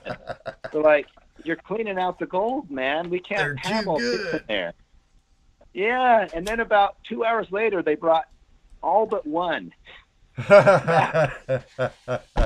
said, these are great pans, but man, they're just cleaning us out.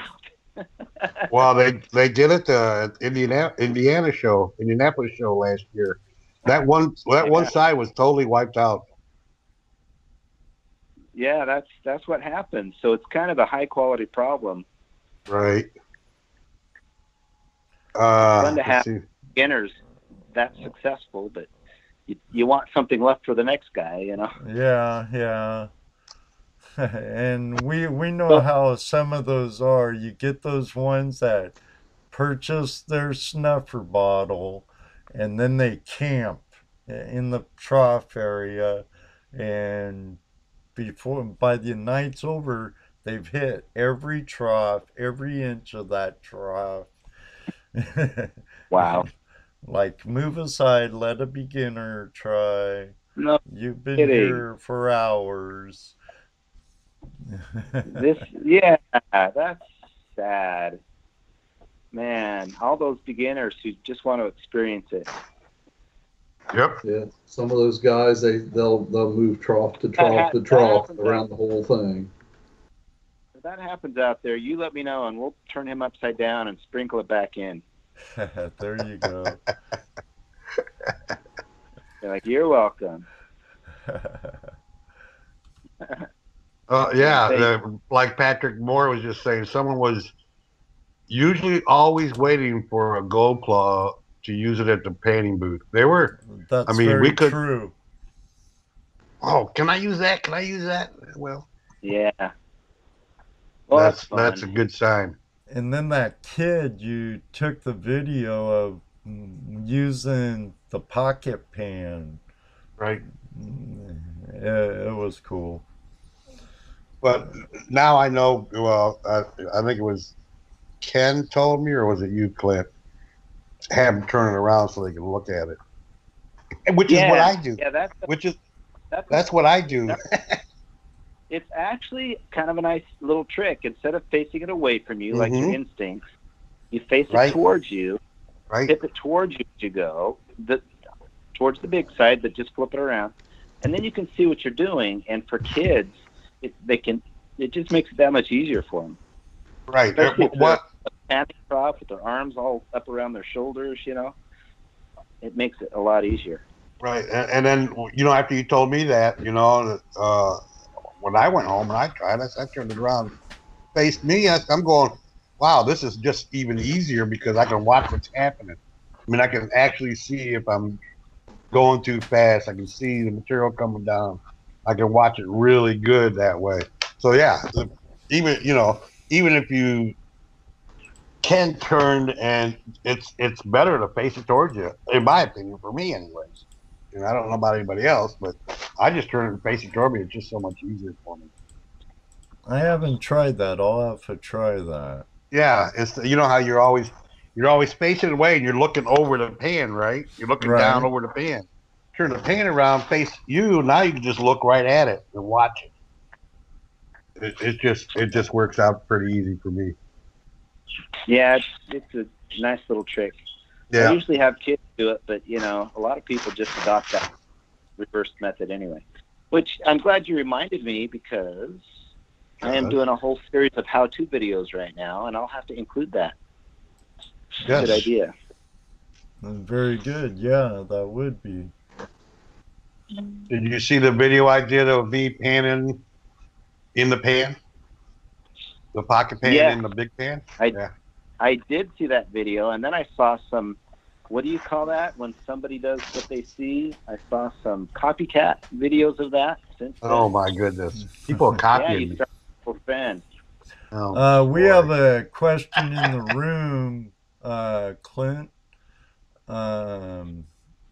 Patrick Truesdale, would you recommend the pocket pan over the full size?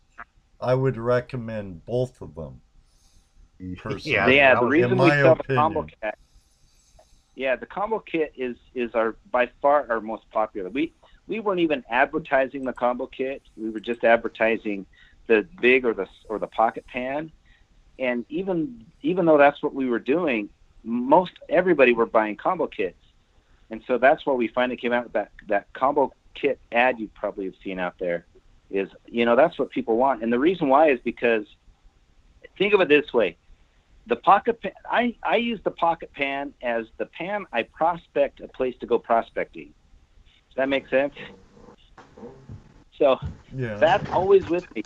How many times have you gone out and you see this outcrop and you're like, oh, dang, I don't have any tools with me? That's what the pocket pan is for. It's always there. It's with me right now here in Canada in my laptop bag.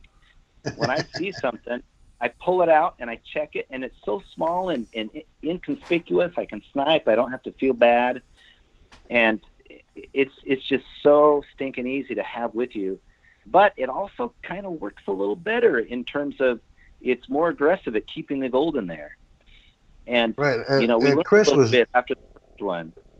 Chris was talking about with that. Chris, you know. Yeah, he was talking how that when you're loaded with black sands, that smaller pan, I don't know if it's because of the way the ripples are in it, but it seems to hold the gold better and lets the sand. It's the riffle. It's the ripples. Those riffles hold on a lot tighter than original, and you know. But at the same time, if you're panning nasty beach black sand, you're not going to be panning a shovelful at a time. You're going to be panning a few tablespoons. Right. Why do that in a full-size pan? Do that in a small pan. Not me. I had a whole box of that stuff from Alaska, and I used the big pan just to separate as much as I could real quick, and then use the small pan with what I added. So you use the big concentrator and the small as a finisher. Right. I used the big one as a concentrator. Got all my gold at the bottom. Got rid of all the light stuff. Of course, you know, when you're learning how to use it, you're gonna lose gold. So, you know, it was controlled. But I didn't really lose it. It's just fun. I figured out how to use it that way. Yeah, exactly. Now that's why the big pan is so good, is because it really rips through the material fast. Right. And even though the newer technology, the newer pan, we learned a few tricks and incorporated them, that thing is still awesome. It catches the gold. It goes really fast, but it's still small enough it can go in your backpack, or it's easy to take with you. And so when you want to move a lot of volume, you want that big one. And so for me, let's put it this way. If you're going to rarely pan at all, you probably all you need is that pocket pan, because that gives you something to check and see if you have gold. And if you're panning like gold pay dirt that you get online, that's plenty big to do any of that type of work. But if you're trying to move a lot of material, you're going to be out on the river, you're going to want the full-size pan. So for me, I always try and keep both handy, because the little one, I always can test and see if I want to come back with my big pan, and the big pan's what I do all the hard work with. Does that pocket pan? Okay, I got a question here. same price for the pocket pan and full size pan? Are they different prices? Mm-hmm. Yeah, the pocket pan is half the price of the big pan. Okay. Does So that's buy the other one get one apply for both sizes? So what I put in there is I basically said whatever you get, I'm giving you 50% off. Okay. So in other words, if you buy a big pan, you can go ahead and order a little pan, and you're going to get 50% off of that. Is that what you're saying? Yeah. So whatever you end up putting in your cart will be half that price. Oh, there you go. So now that I realized I did that, I'm probably going to sell a ton of single pans for half price. Did I say Saturday? Yeah. Or was it Tuesday morning? No, this is only for the buy one get one. You pay regular price for your first one, second one. What? No. Yeah. I said yeah. that What wrong. I'm trying to do is let you buy 2 pans and get half price. Right. Of whatever you want. You There you pick go. your 2 pans and get half price. There you go. That works. Hope that answers your question, Patrick. More.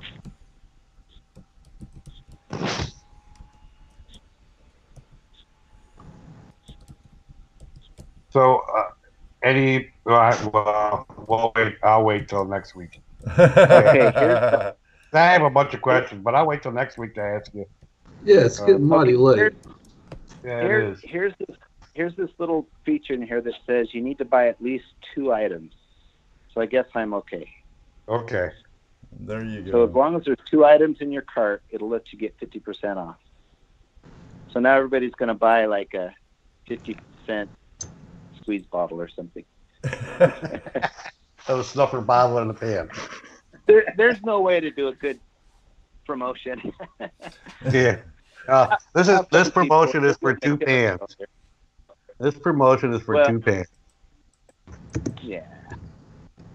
It's your chance to get 2 pans and Yep. 2 for the price of 1. There you I go. think what I did last time was I actually made a product with 2 pans in it and gave that at half price. That's all right. We made this on the fly. If Yeah, it's it'll a work little out. Too good. Yeah, it'll work out. If you sell one, you don't lose a whole lot. We like your fans.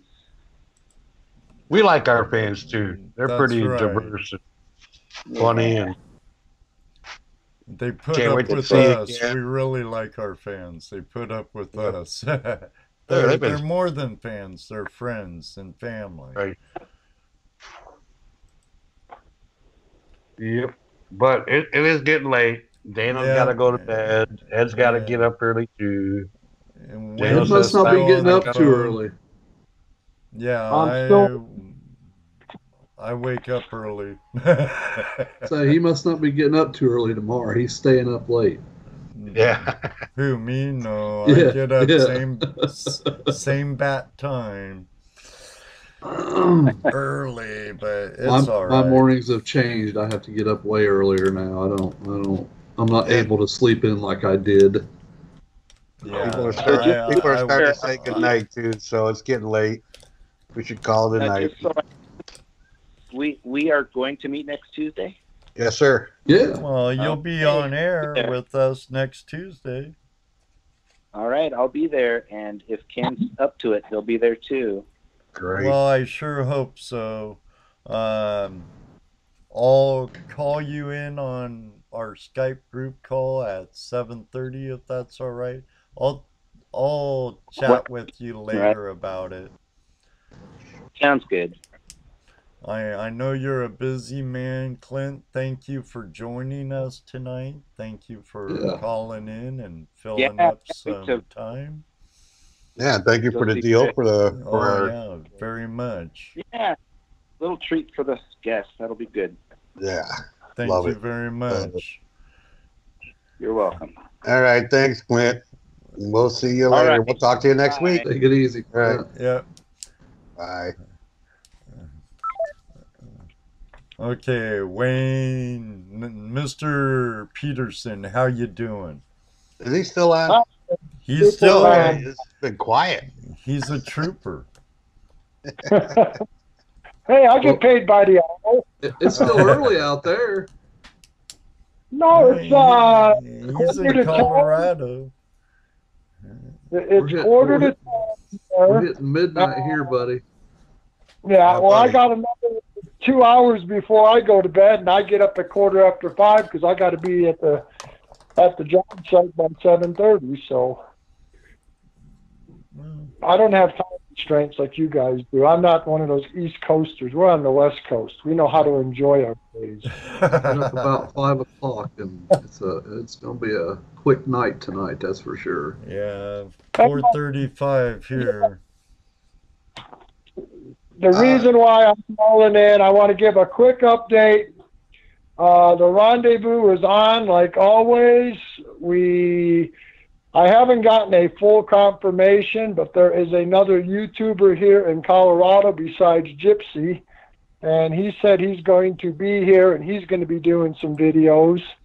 We have all kinds of events, and the smoke is almost gone. The fire is almost out. Over 39,000 acres burnt over here, like 12 square miles. Wow. We've been under fire restrictions for the last 2.5 weeks. But the fire's almost out. There is no smoke where we're going to be at. We're on the lake. Come and enjoy the cool pines and enjoy the hunt. Walk-ins are welcome. It's kind of late to send in your money now unless you overnight it, but welcomes will be welcome to sign in at the camp. We do have the camping facilities. I believe it's $45 a night, and that includes a place to sleep if you need a bunkhouse, or bring your camper, and you get your breakfast, lunch, and dinner along with that. Plus all the free entertainment. I'm sure you have info all about it on Watts, right? It's all on the Watts site, yes. Well, I just put up a link in the chat. Okay. Yeah, you just come out, you could fill the paperwork out there, pay us there, and be off to a good time. We got several metal detectors and other surprises. The Nugget Brain story will be told on Friday night with a real big twist. I got something special for everybody that comes out. Like I said before, I do not publicize it anywhere else except when I'm at a rendezvous or I'm at a big event, and that's when people learn how I got the name Nugget Brain. And you could back up a little bit to Mr. Buckle. That was a couple weeks before I got the name Nugget Brain, when I did the 30-day. So that's part of the story. So I just hope everybody comes out and enjoys it, and really enjoyed the show tonight. It's nice to hear from people from all over the world calling in. That's super special for any of these shows. And Ed, if you want to come out, we'll teach you how to metal detect. We know you're getting into it. We won't ask you how. Oh, I wish I could fly right out there. I wish I could hop on a plane and fly right out there, but unfortunately, we'll get out there. We'll get out there, but I don't think it'd be for this outing. Well, we're just going to have to make it sometime this summer. You three come on out and let's do some prospecting, and let's have a whole bunch of people come out.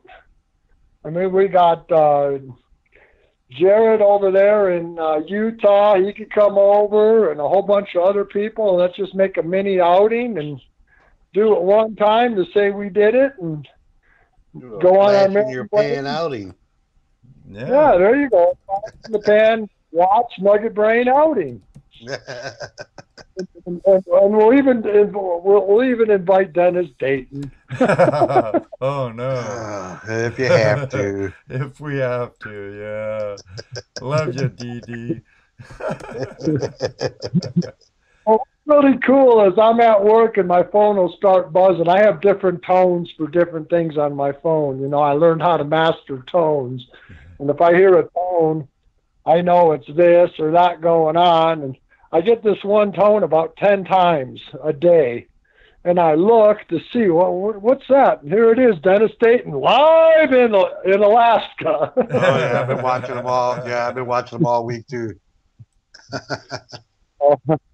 But we could get Dennis out here, and he could do his little thing, you know, and he could do live from Colorado, and let's have some fun with it. So God bless everybody. Thanks for the show, like always, and let's all keep in touch. And we have some people we need to pray for tonight. Yeah. Our buddy down there in Australia and his situation that he has, and it was good to hear somebody talk about that. And then we got Klint's friend Ken. That's a rough subject to talk about, too, though, you know. But it's a must talk about subject, so. That's true, too. Right. And, you know, let's just all pray for everybody in these times and needs in our lives. We need these prayers to go out. And even if you don't know the person, we could still pray for them, or pray for anybody that you think could use help. If you know them or not, it doesn't matter. You ask the Lord, and you say, Lord, this is the person I'm thinking about, and he'll know exactly who you're talking about. So, yeah. So God bless everybody. Have an awesome night, and I'll be back Tuesday live. Nugget Bane will be in the house. Excellent. Always good to see you in the room, Wayne. And we appreciate you calling in, and we appreciate Watts. Well, we appreciate you guys. So everybody have an awesome night and be blessed and enjoy life. And let's get out there and show the people what we know. So, absolutely. Definitely. Thank you very much. We'll talk to you later. Wayne. Thanks for calling in, Wayne. Have a good night, thanks. and God bless. Thank you. You too. Well, on that note, Ed. Yeah, definitely. We should call it quits. Before my off-the-air signal stomps on the kitchen floor. Again, regardless of all the Murphiness going on tonight worldwide, I think the show was a great show tonight. I appreciate Klint Washburn, the inventor of Gold Claw, calling in, and everyone else who called in. I appreciate you, all of you out there, all our YouTubers and friends. You mean the world to us. I think I could speak for the three of us. No argument here. We really appreciate Wake up, you Dano. taking your time to join us, and we love to see you come back week after week after week. June will be going on a year of our show. Whew, time flies. Wow. Let me see. Next weekend or next Tuesday night, we're going to have Klint Washburn and hopefully Ken Snyder with us. So hope to see, pardon me. Hope to see you all here again. And again, thanks for joining us. Until then, may you always have a flash in your pan. You know what he's going to say next. That's right. Maybe one day too. We'll see you on the river. Night, Good Dano. night, everybody. Night, folks. Night, Ed. Good night. Night, Ed. Good night, y'all. Night, everybody. Everybody. Good night. God bless. Until then.